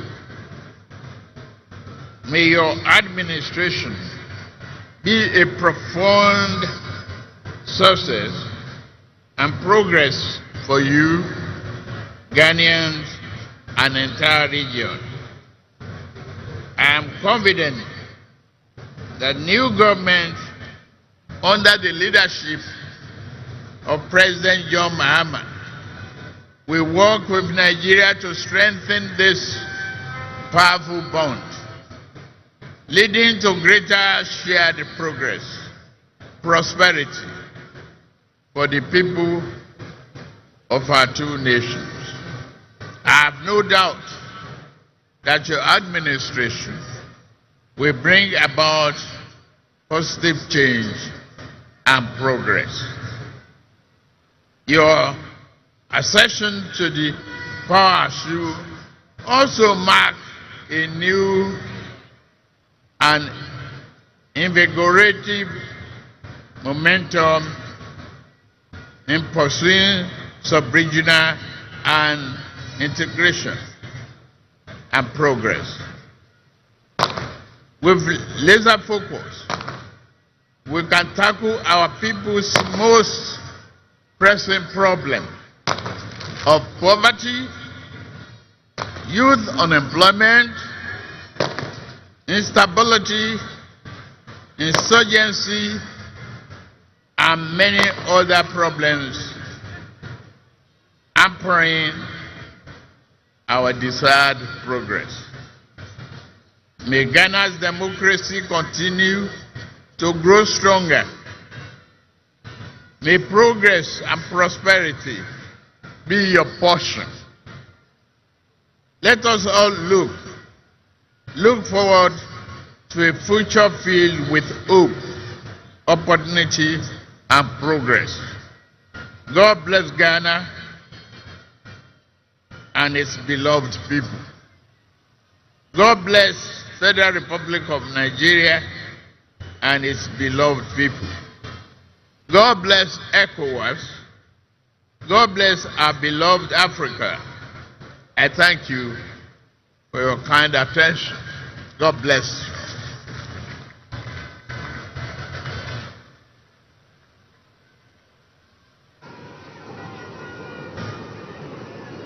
Honorable members, we are indeed inspired by the warm words of His Excellency, the President of the Federal Republic of Nigeria.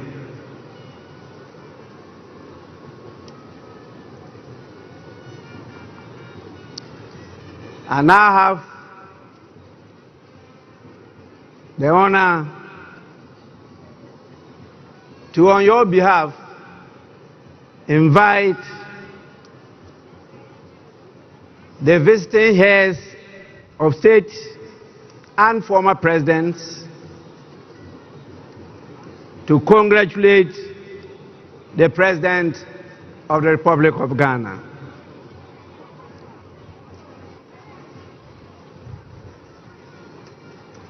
I have a real tall list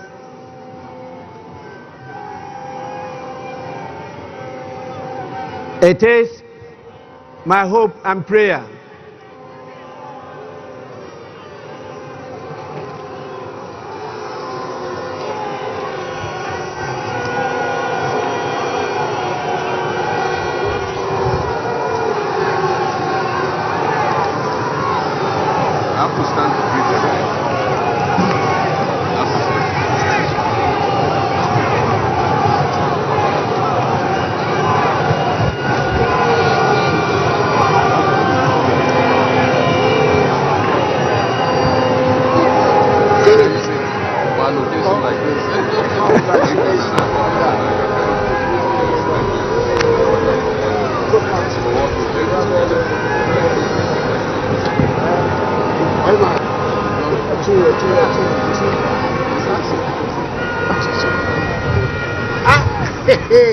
twice elected in my kingdom.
as highlighted by the President and our special guest of honor, His Excellency Ahmed Bola Tinubu of the Federal Republic of Nigeria.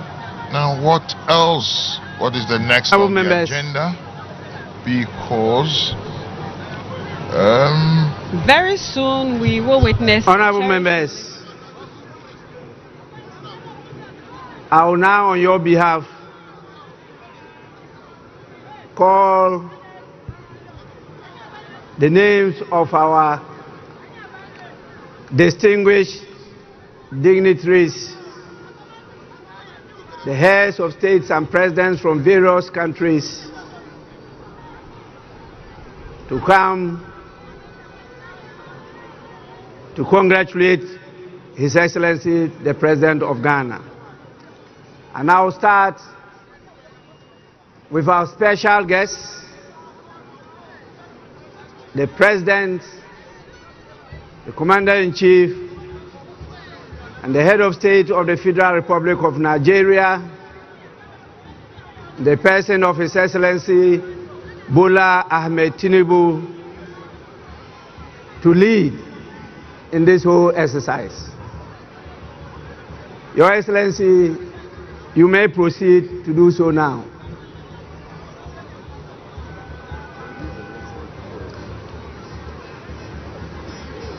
Immediately after him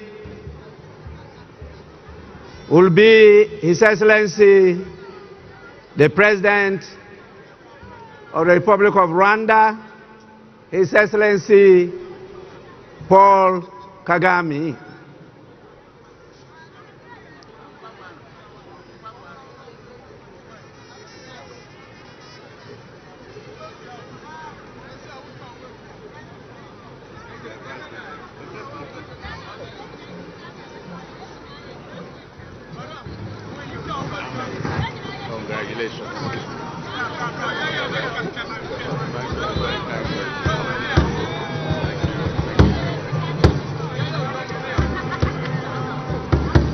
Then follows His Excellency the President of the Republic of Togo, His Excellency Faure Gnassingbé. After him comes His Excellency the President of Benin, the Republic of Benin, in the person of Patrice Talon.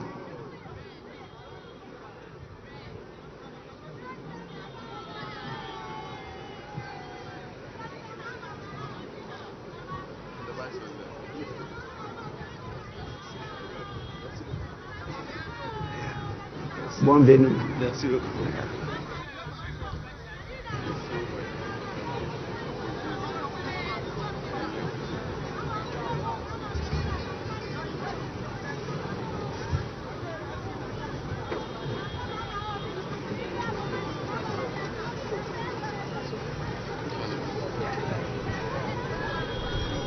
Félicitations. Yeah.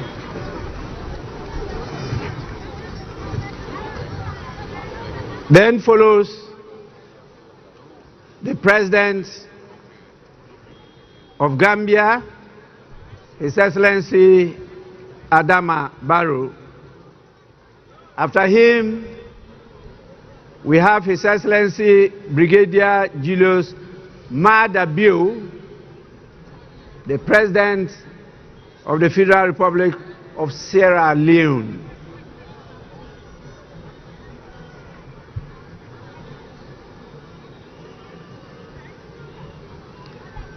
Immediately follows His Excellency Felix Antoine Tshisekedi Chilombo, the President of the Democratic Republic of Congo.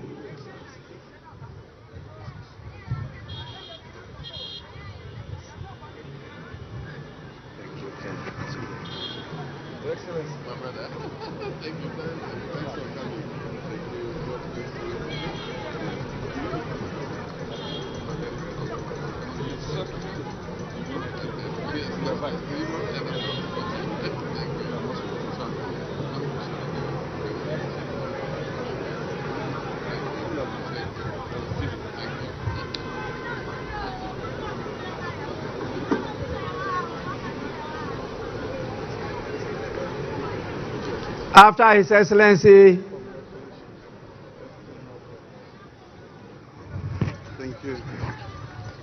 the President of the Democratic Republic of Congo, we have His Excellency Umaru Sissoco Embalo, the President of the Republic of Guinea-Bissau. After him follows the President of the Republic of Cabo Verde, His Excellency Jose Maria Neves.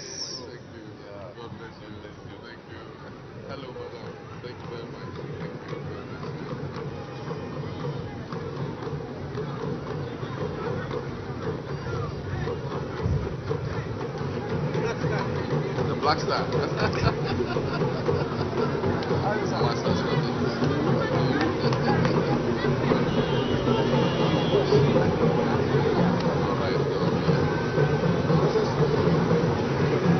After the President of Cabo Verde, we have His Excellency William Samoei Ruto, the rural boy, who is the President of the Republic of Kenya. I went to his farm,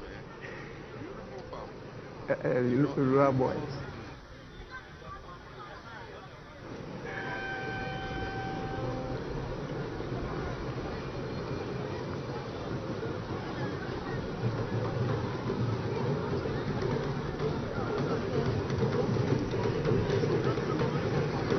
Ooh.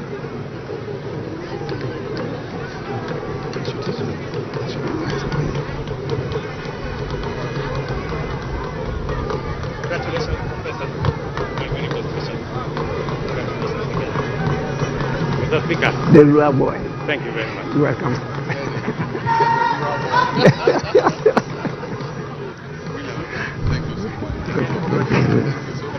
Honorable members, after His Excellency William Ruto, this is the President of the Republic of Liberia, His Excellency Joseph Numa Boakai Sr. We also have His Excellency the President, Dr. Nangolo Mbumba. He is the President of the Republic of Namibia. Sorry. That is a she, not a he. Doctor, you may forgive me.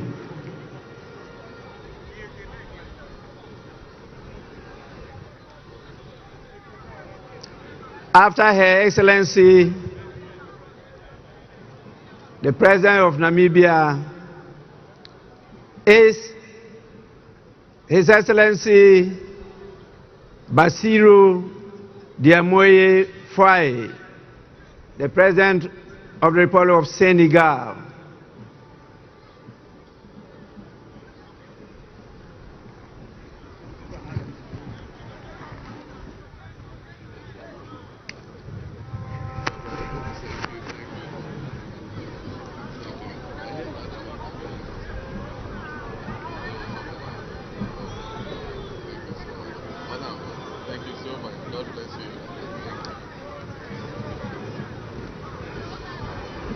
We then have the President of the Republic of Chad, in the person of His Excellency Mahamat Idris Deby Itno.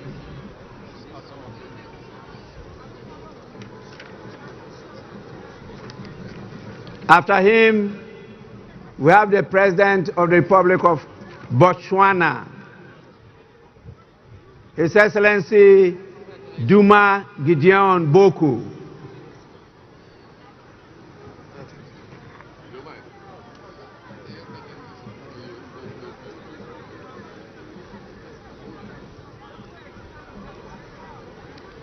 After him comes the head of state of the strong people of Burkina Faso, His Excellency Captain Ibrahim Traore.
Members, the full meaning of Burkina Faso means strong men and women of integrity.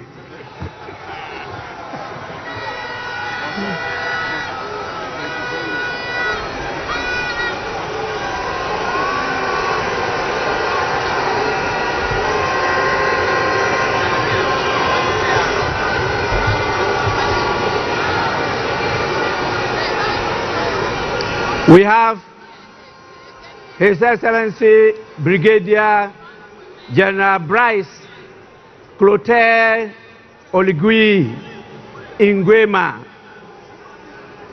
the President of the Republic of Gabon. After him, we have His Excellency Mamadi Doumbouya, who is the President of Guinea-Conakry.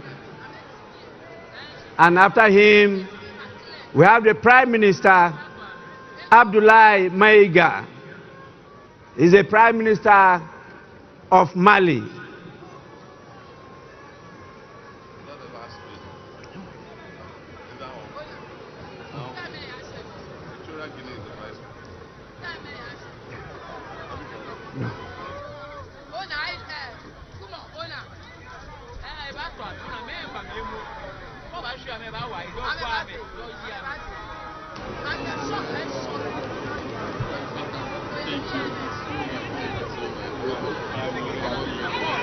We also have the Prime Minister of Niger in the person of Mr. Lamine Zain Ali Mahman, and the Prime Minister of Haiti, His Excellency Fritz Alphonse Jean.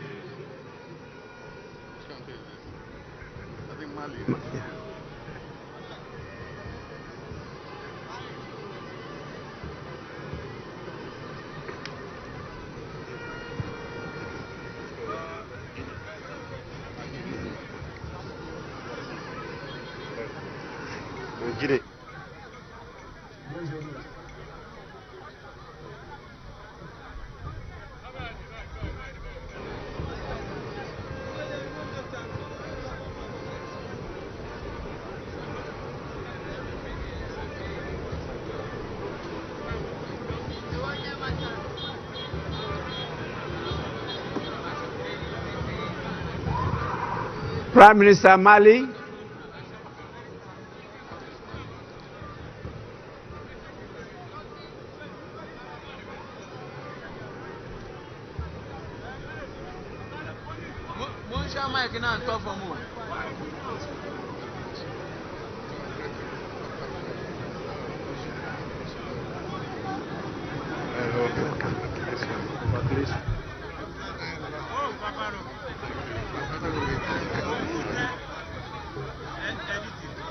Niger, Prime Minister of Niger. After him is the Prime Minister of Haiti.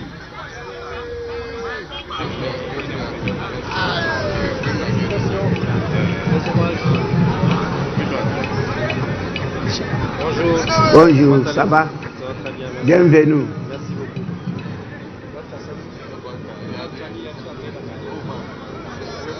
After that, we have the Vice President of Equatorial Guinea, the person of His Excellency Teodoro Obiang Nguema Mbasogo.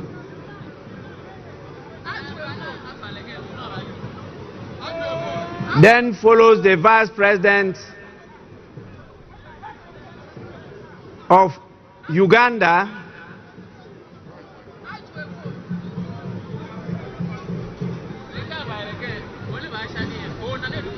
the person of Jessica Rose Epel Alupo.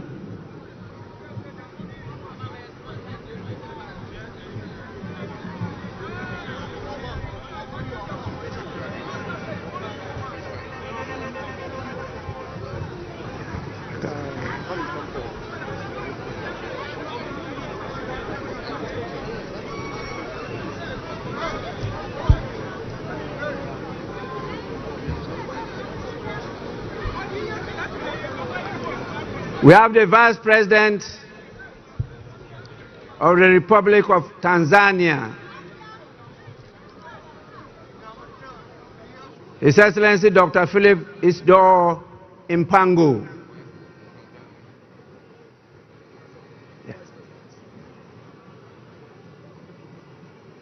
That is rather the Vice President of Tanzania.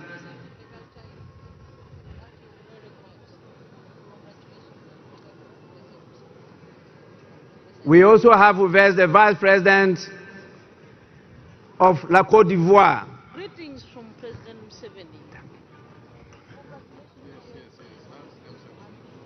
The person of Chiemoko Meiliet Kone.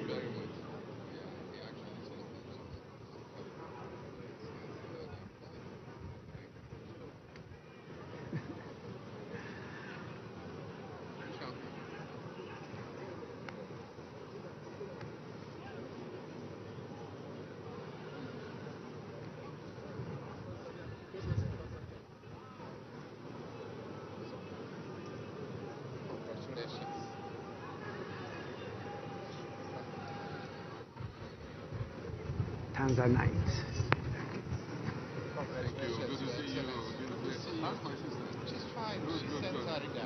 La Côte d'Ivoire.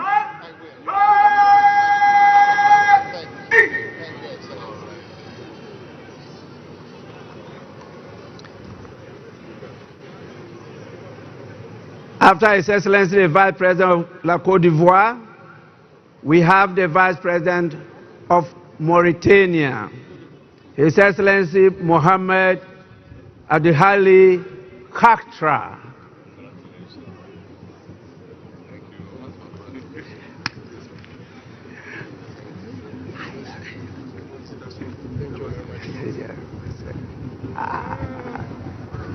Congratulations.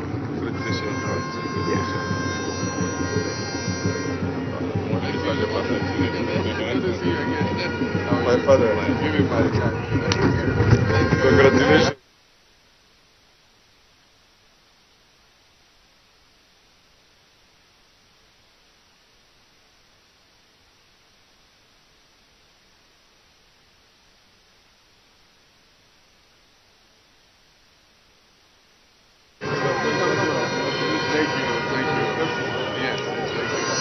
The Vice President of Mauritania,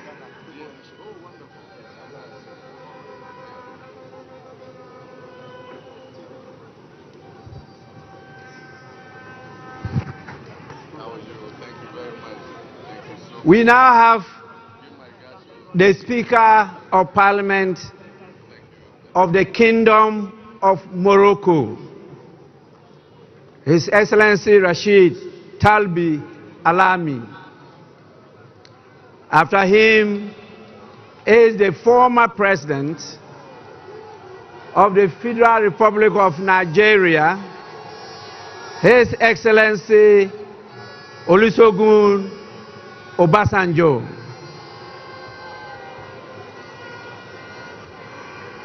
Together with his younger brother, the former president of Nigeria, His Excellency Goodluck Ebele Jonathan.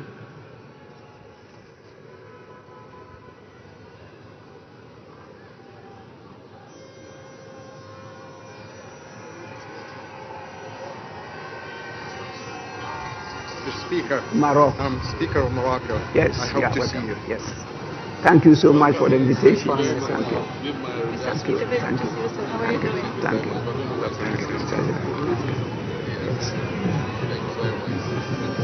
Thank you. Thank you. Yes, fantastic. Wonderful.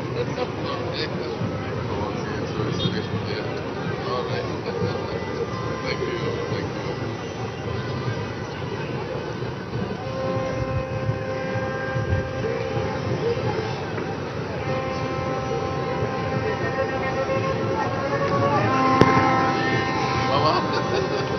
Thanks for coming. Thanks for coming.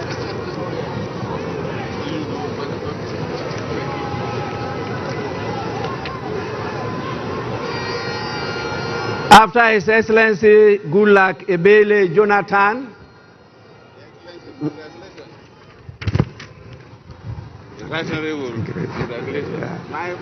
we have the former president of Liberia, in the person of Her Excellency Ellen Johnson Sirleaf.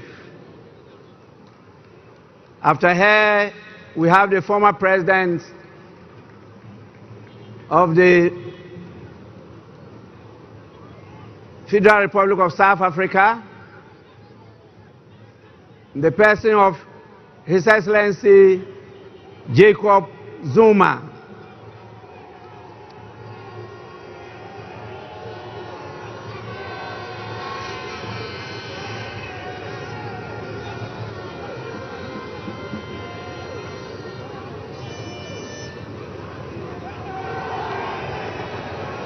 After the former president of South Africa, we have the former president of Germany, His Excellency Christian Wolff.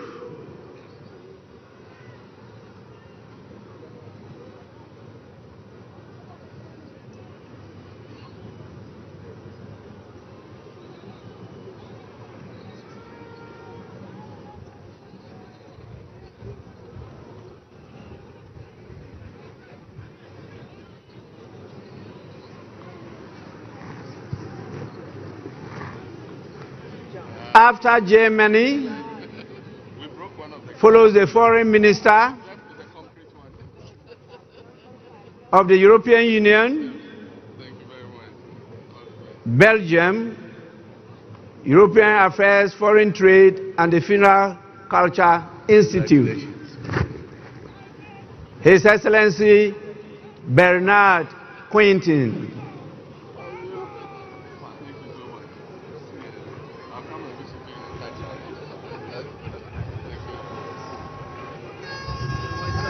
Chairman. Thank you very much. Thanks for coming. Mr. Chairman. Chairman. Yes. Good to see you, Speaker. Thank you.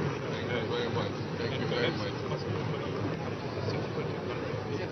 After the foreign minister of EU, we have the senior minister, His Excellency Jean-Jacques Broya of Congo, Brazzaville.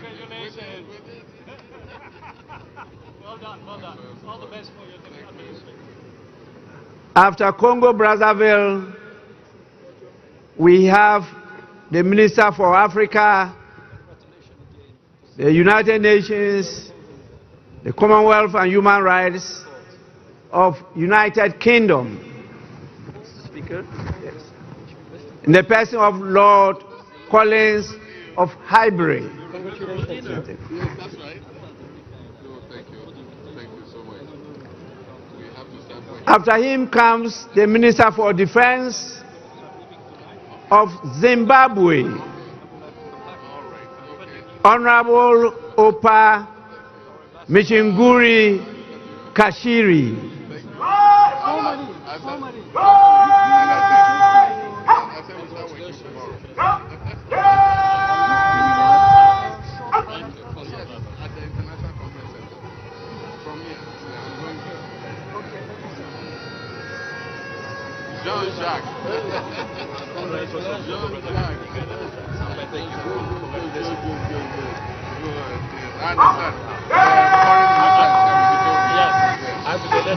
President Baumia.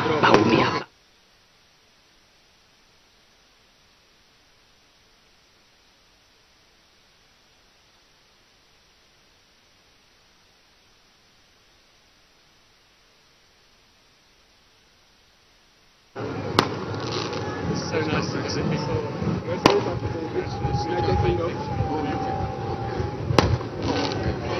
Look at you. Good to see you. Good to see you. Good to see you. Good to see you. Good to see you. Congratulations on your re-election. Has been a wonderful ambassador. We're all proud of it. I thought you stayed longer.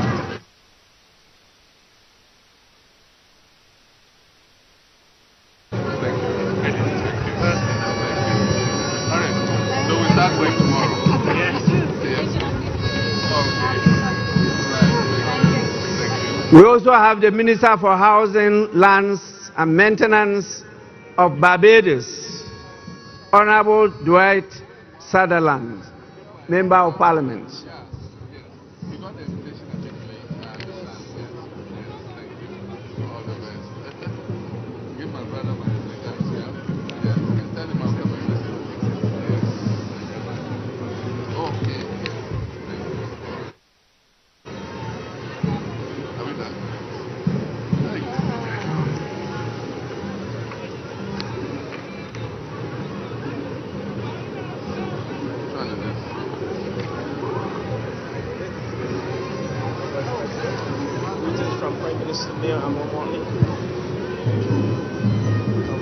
Barbados. Greetings from Prime Minister. Yes, sir.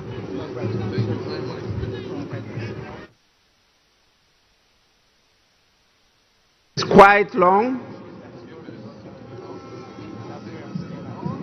I have to cut protocol and go to invite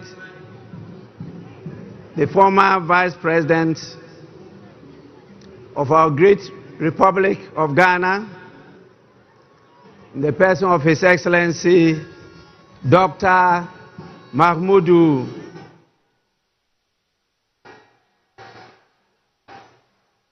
Baumia.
Honorable members, once again, the list is very, very long.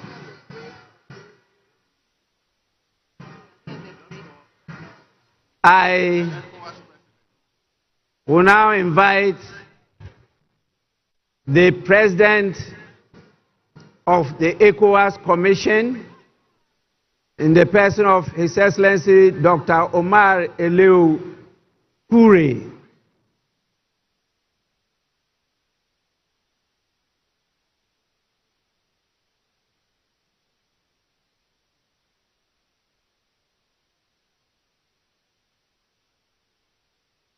We have so many special envoys and ministers from Czech, Israel, Spain, China, Japan, Russia. We have the mayor of Los Angeles, United States. And please, you are all invited to follow in this order, the order I just mentioned. Thank you. Czech, Israel, Spain, China, Japan, Russia, Mayor of Los Angeles, Deputy General Secretary of the United Nations, Ms. Amina Mohammed, Secretary General of the Commonwealth, Right Honorable Patricia Scotland, the African Union Commission Chairperson, Special Envoy,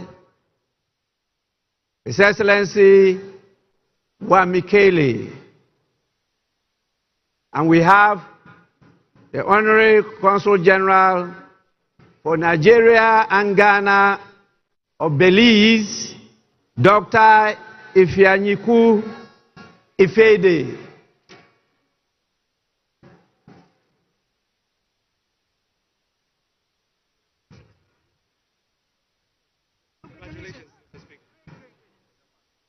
Speaker, expecting the meeting.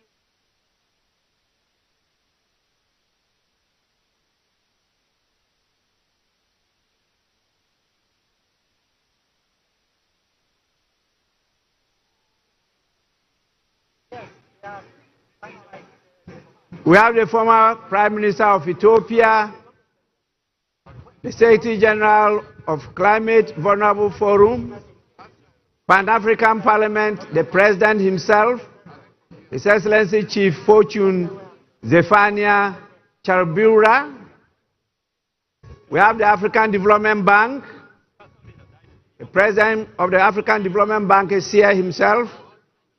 We have the Vice President of the World Bank in charge of Western and Central Africa.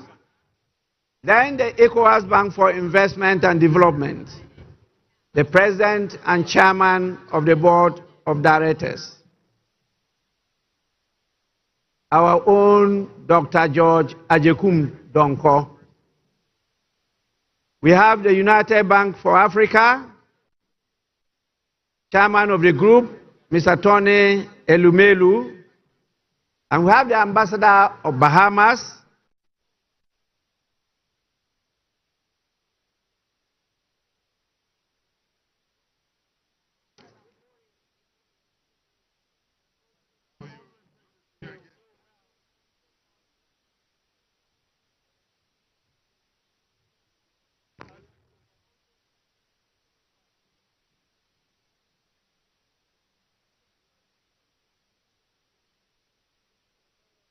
yes.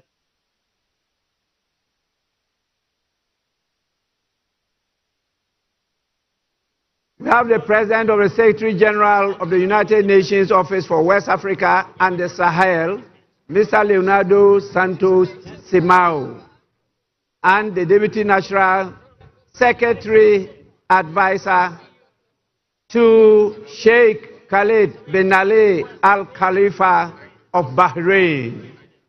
And then the Executive Director of Africa Development Bank Group,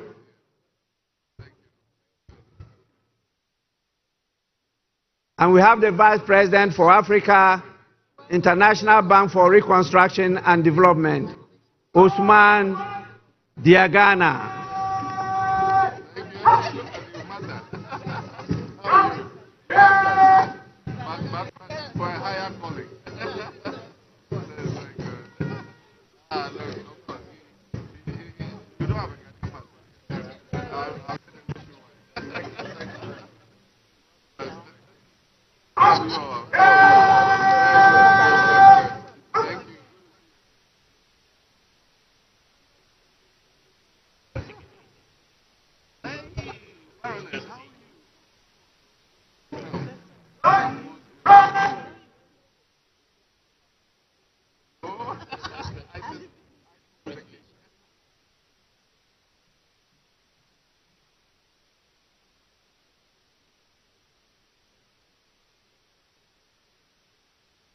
After all this, I will invite the former speakers of our parliament. They may come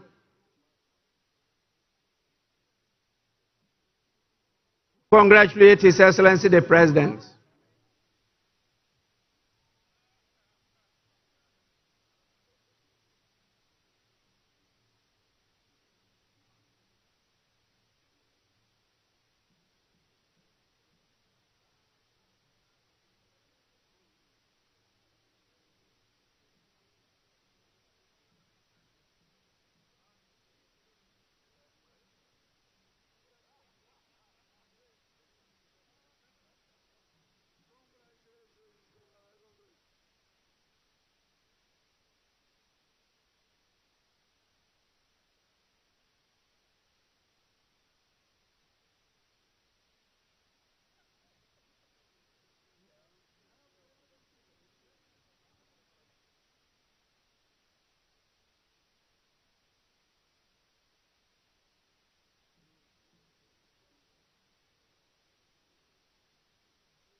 I am compelled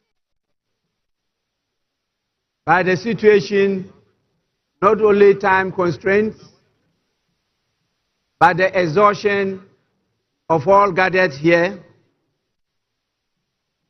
to invite the chairman of the Council of Elders of the Great Evergreen National Democratic Congress,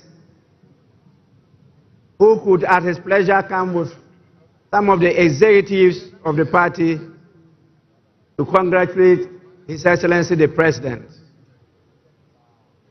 And we will crown it all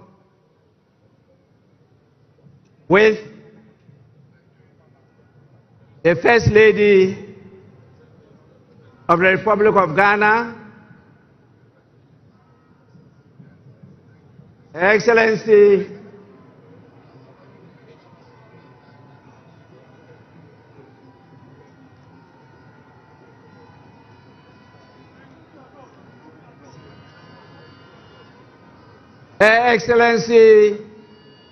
Dramani Mahama.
forget yourself. Don't forget yourself. Man, including your face. Not more. Keep your soul inside your camera.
Honorable members,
honorable members,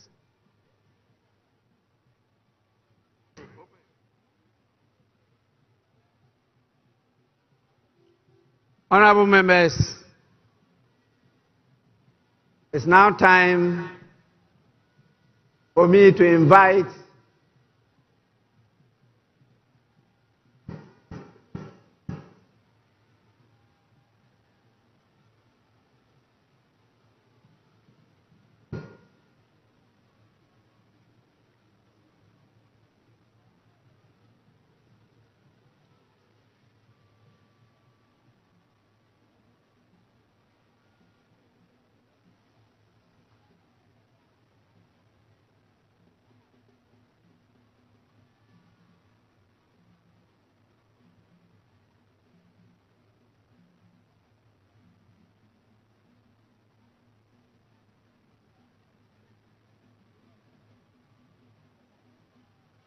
I will now invite the leaders of the House,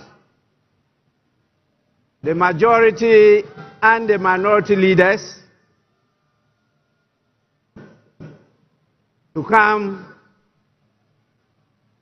and give an indication as to where we proceed to from here. Please,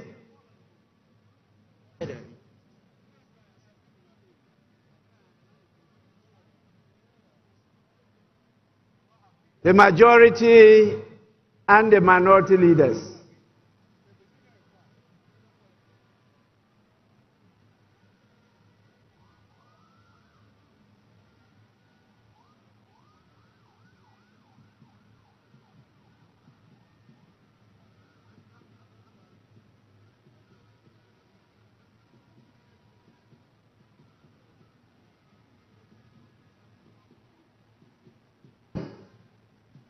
Right Honorable Speaker, we have exhausted the business on today's order paper. In view of that, I move that this House adjourn to tomorrow at 11 a.m. in the forenoon.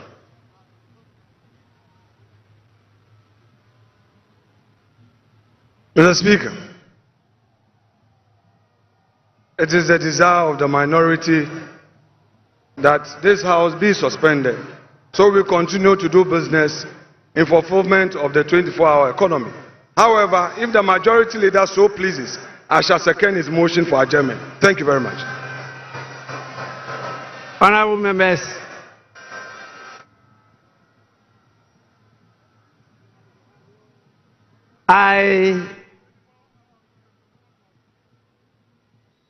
in view of what your leaders have said, adjourn the House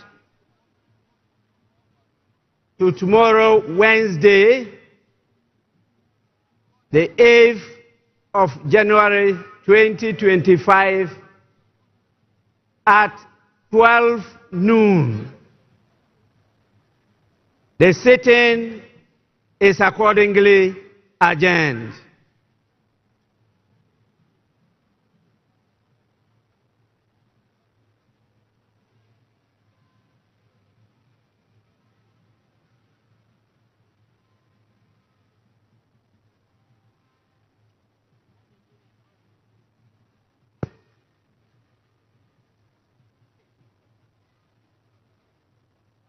That's what it is.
We can't have a full guard of honor without the colors, and on this occasion we'll have the national colors, and that is the flag of Ghana. That is the colors. When we say colors, is basically flag, and that will be on parade. So very shortly we shall see the full complements, and then we'll see how beautifully it will be executed. Yeah. And as mentioned, there shall be the playing of the national anthem, which will be followed with 21 gun salute. The 21 gun salute is the highest level of honor in ceremonial salutes, and this surpasses all other salutes with fewer rounds. So how would the 21 gun salute So the 21 gun salute, is it from the sea, or because it has happened from the sea before with the Ghana Navy doing their thing? on this occasion it will be fired not too far away from the sea, and that will also be done by the Ghana Navy. Right. And Why the Ghana Navy? so it depends on the duty service that has been selected to perform. So as I mentioned, we have Ghana Air Force. The military can also do the same thing. Fire Yes, we can have the Ghana Navy, the Ghana Army, and that's the 6th Artillery Regiment. They have done that in the past. Okay. So it can fall on any of the services to undertake that task. So right now we can see in our screen the procession by the Right Honorable Speaker, and behind him is the Vice President and the President. They are moving towards the area where we'll have the full guard of honor. And as mentioned earlier, His Excellency John Dramani Mahama will inspect his first guard of honor as the Commander-in-Chief of the Ghana Armed Forces.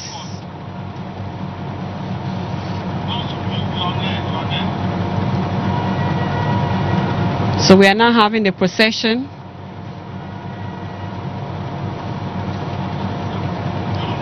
towards the area where the full guard of honor will take place. You have in your screen there the ceremonial invited agencies guests, also escorted. ladies and gentlemen, officials of Parliament, the Vice President, and the President of the Republic of Ghana are recessing from the chamber. The President, His Excellency John Dramani Mahama, will now inspect his first guard of honor as the Commander-in-Chief of the Ghana Armed Forces and the 9th Parliament President of the 4th Republic of Ghana.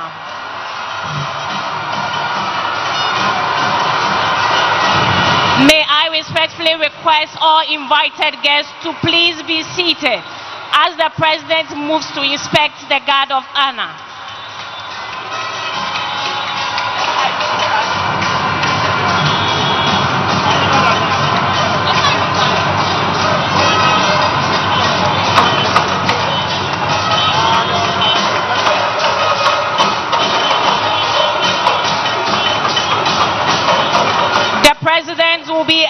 accompanied by the Vice President, the Speaker of Parliament, the Chief Justice, and his ceremonial aide-de-camp to the saluting days.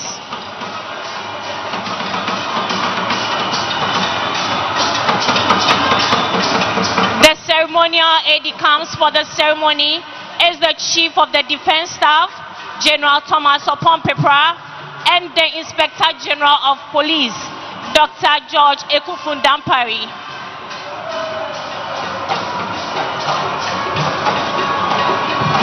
Honor is a military ceremony performed on special occasions to convey respect, dignity, and solemnity.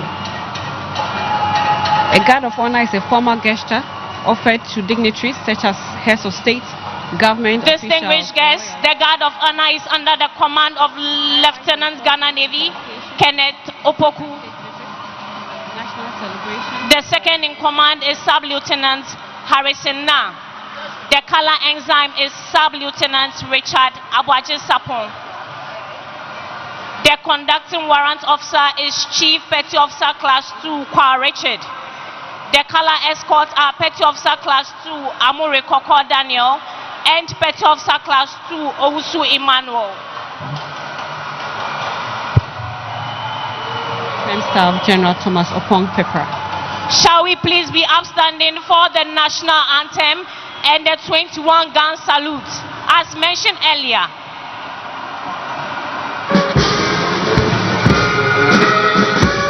All uniformed personnel are to salute.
The parade commander is marching to ask permission for the inspection of the parade.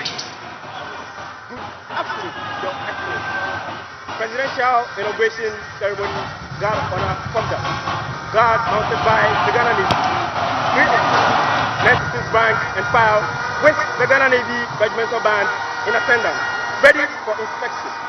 Lieutenant Ghana Navy Kenneth Opoku, report Your Excellency. Aye, Your Excellency.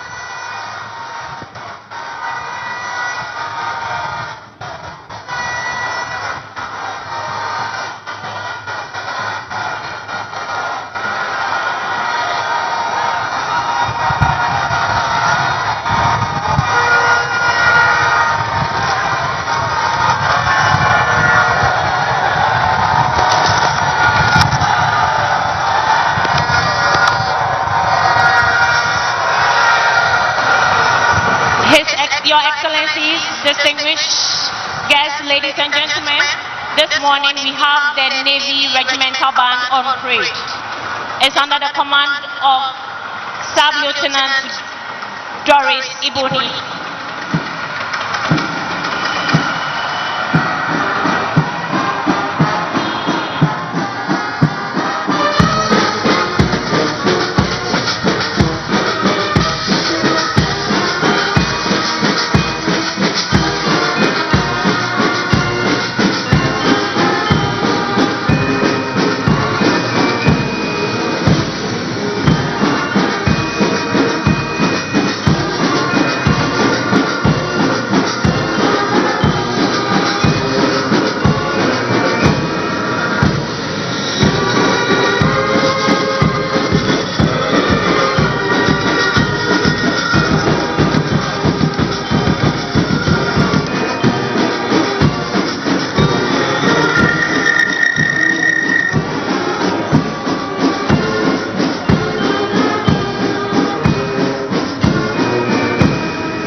over.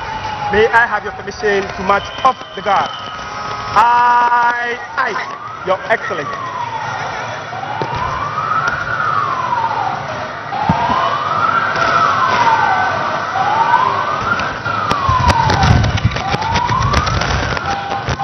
Distinguished invited guests, ladies and gentlemen, this marks the end of the inauguration of His Excellency John Dramani Mahama as the President of the Republic of Ghana and Commander-in-Chief of the Ghana Armed Forces, and the Vice President, Professor Jane Nana Opoku-Agyeman.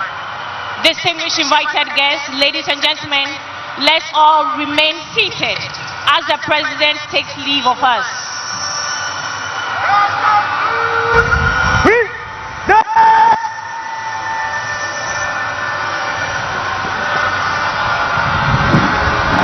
Shall we please be upstanding for the national anthem? All uniformed personnel are entreated to salute.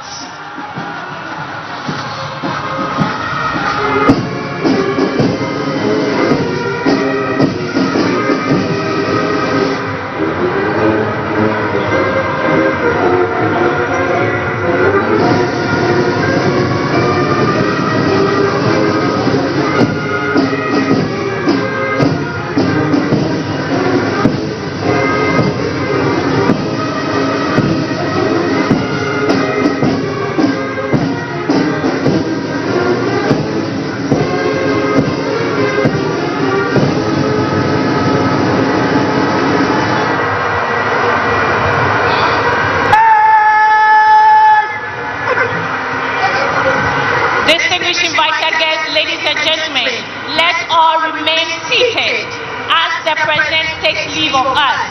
Please be seated.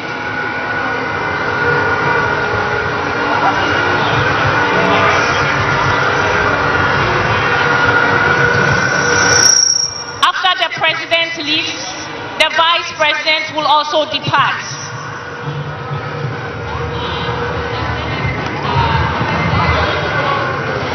The Vice President, followed by the Speaker of Parliament and the Chief Justice, her ladyship.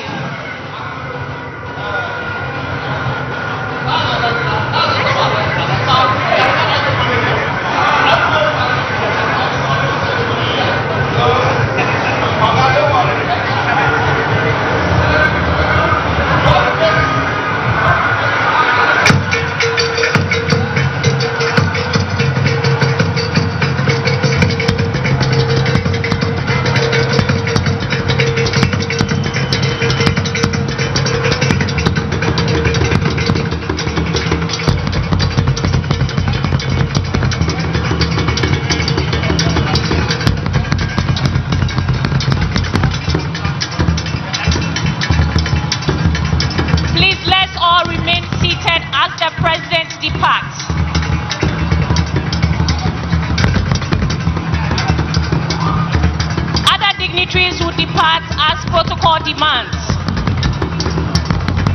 Please, let's clear the way for the President to leave.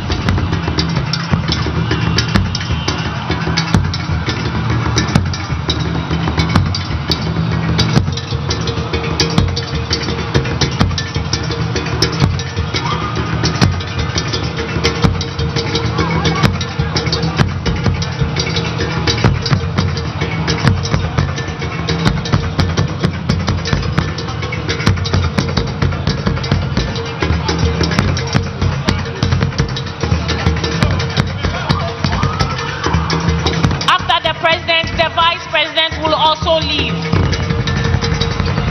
followed by the Speaker of Parliament and the Chief Justice, her ladyship.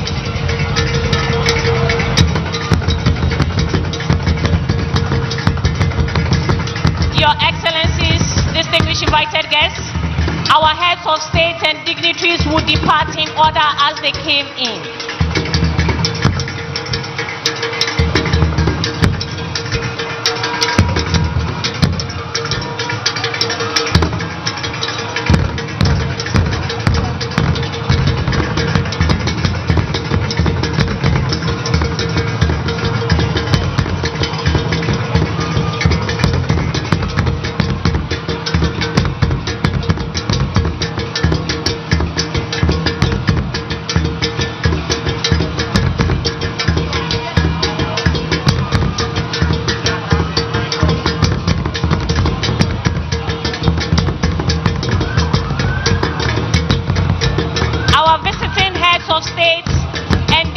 dignitaries will depart in order as they came in.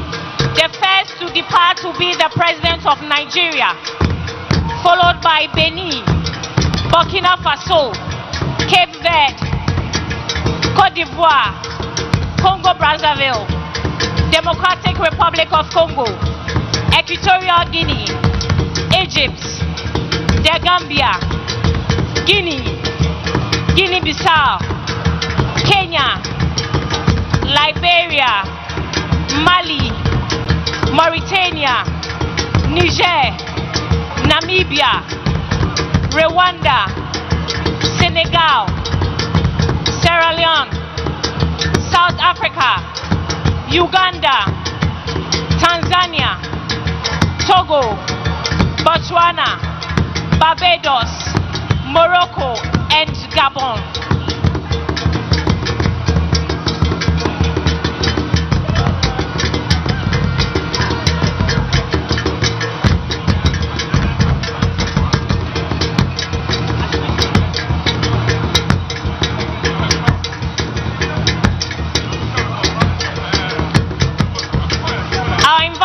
Of state and dignitaries would depart in this order: Nigeria, Benin, Burkina Faso, Cape Verde, Côte d'Ivoire, Congo-Brazzaville, Democratic Republic of Congo, Equatorial Guinea, Egypt, The Gambia, Guinea, Guinea-Bissau, Kenya, Liberia, Mali, Mauritania, Niger, Namibia, Rwanda, Senegal, Sierra Leone, South Africa, Uganda, Tanzania, Togo, Botswana, Barbados, Morocco, and Gabon.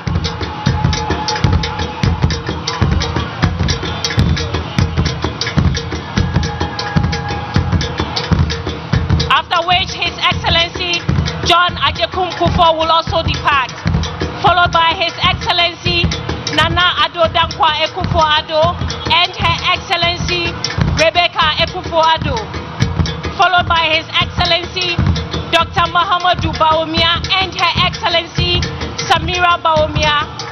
The rest will depart in other as protocol demands. Thank you. I am Squadron Leader Gabriela Lawson from the Department of Public Relations of the Ghana Armed Forces, and I have been your Master of Ceremony for today's program. Thank you.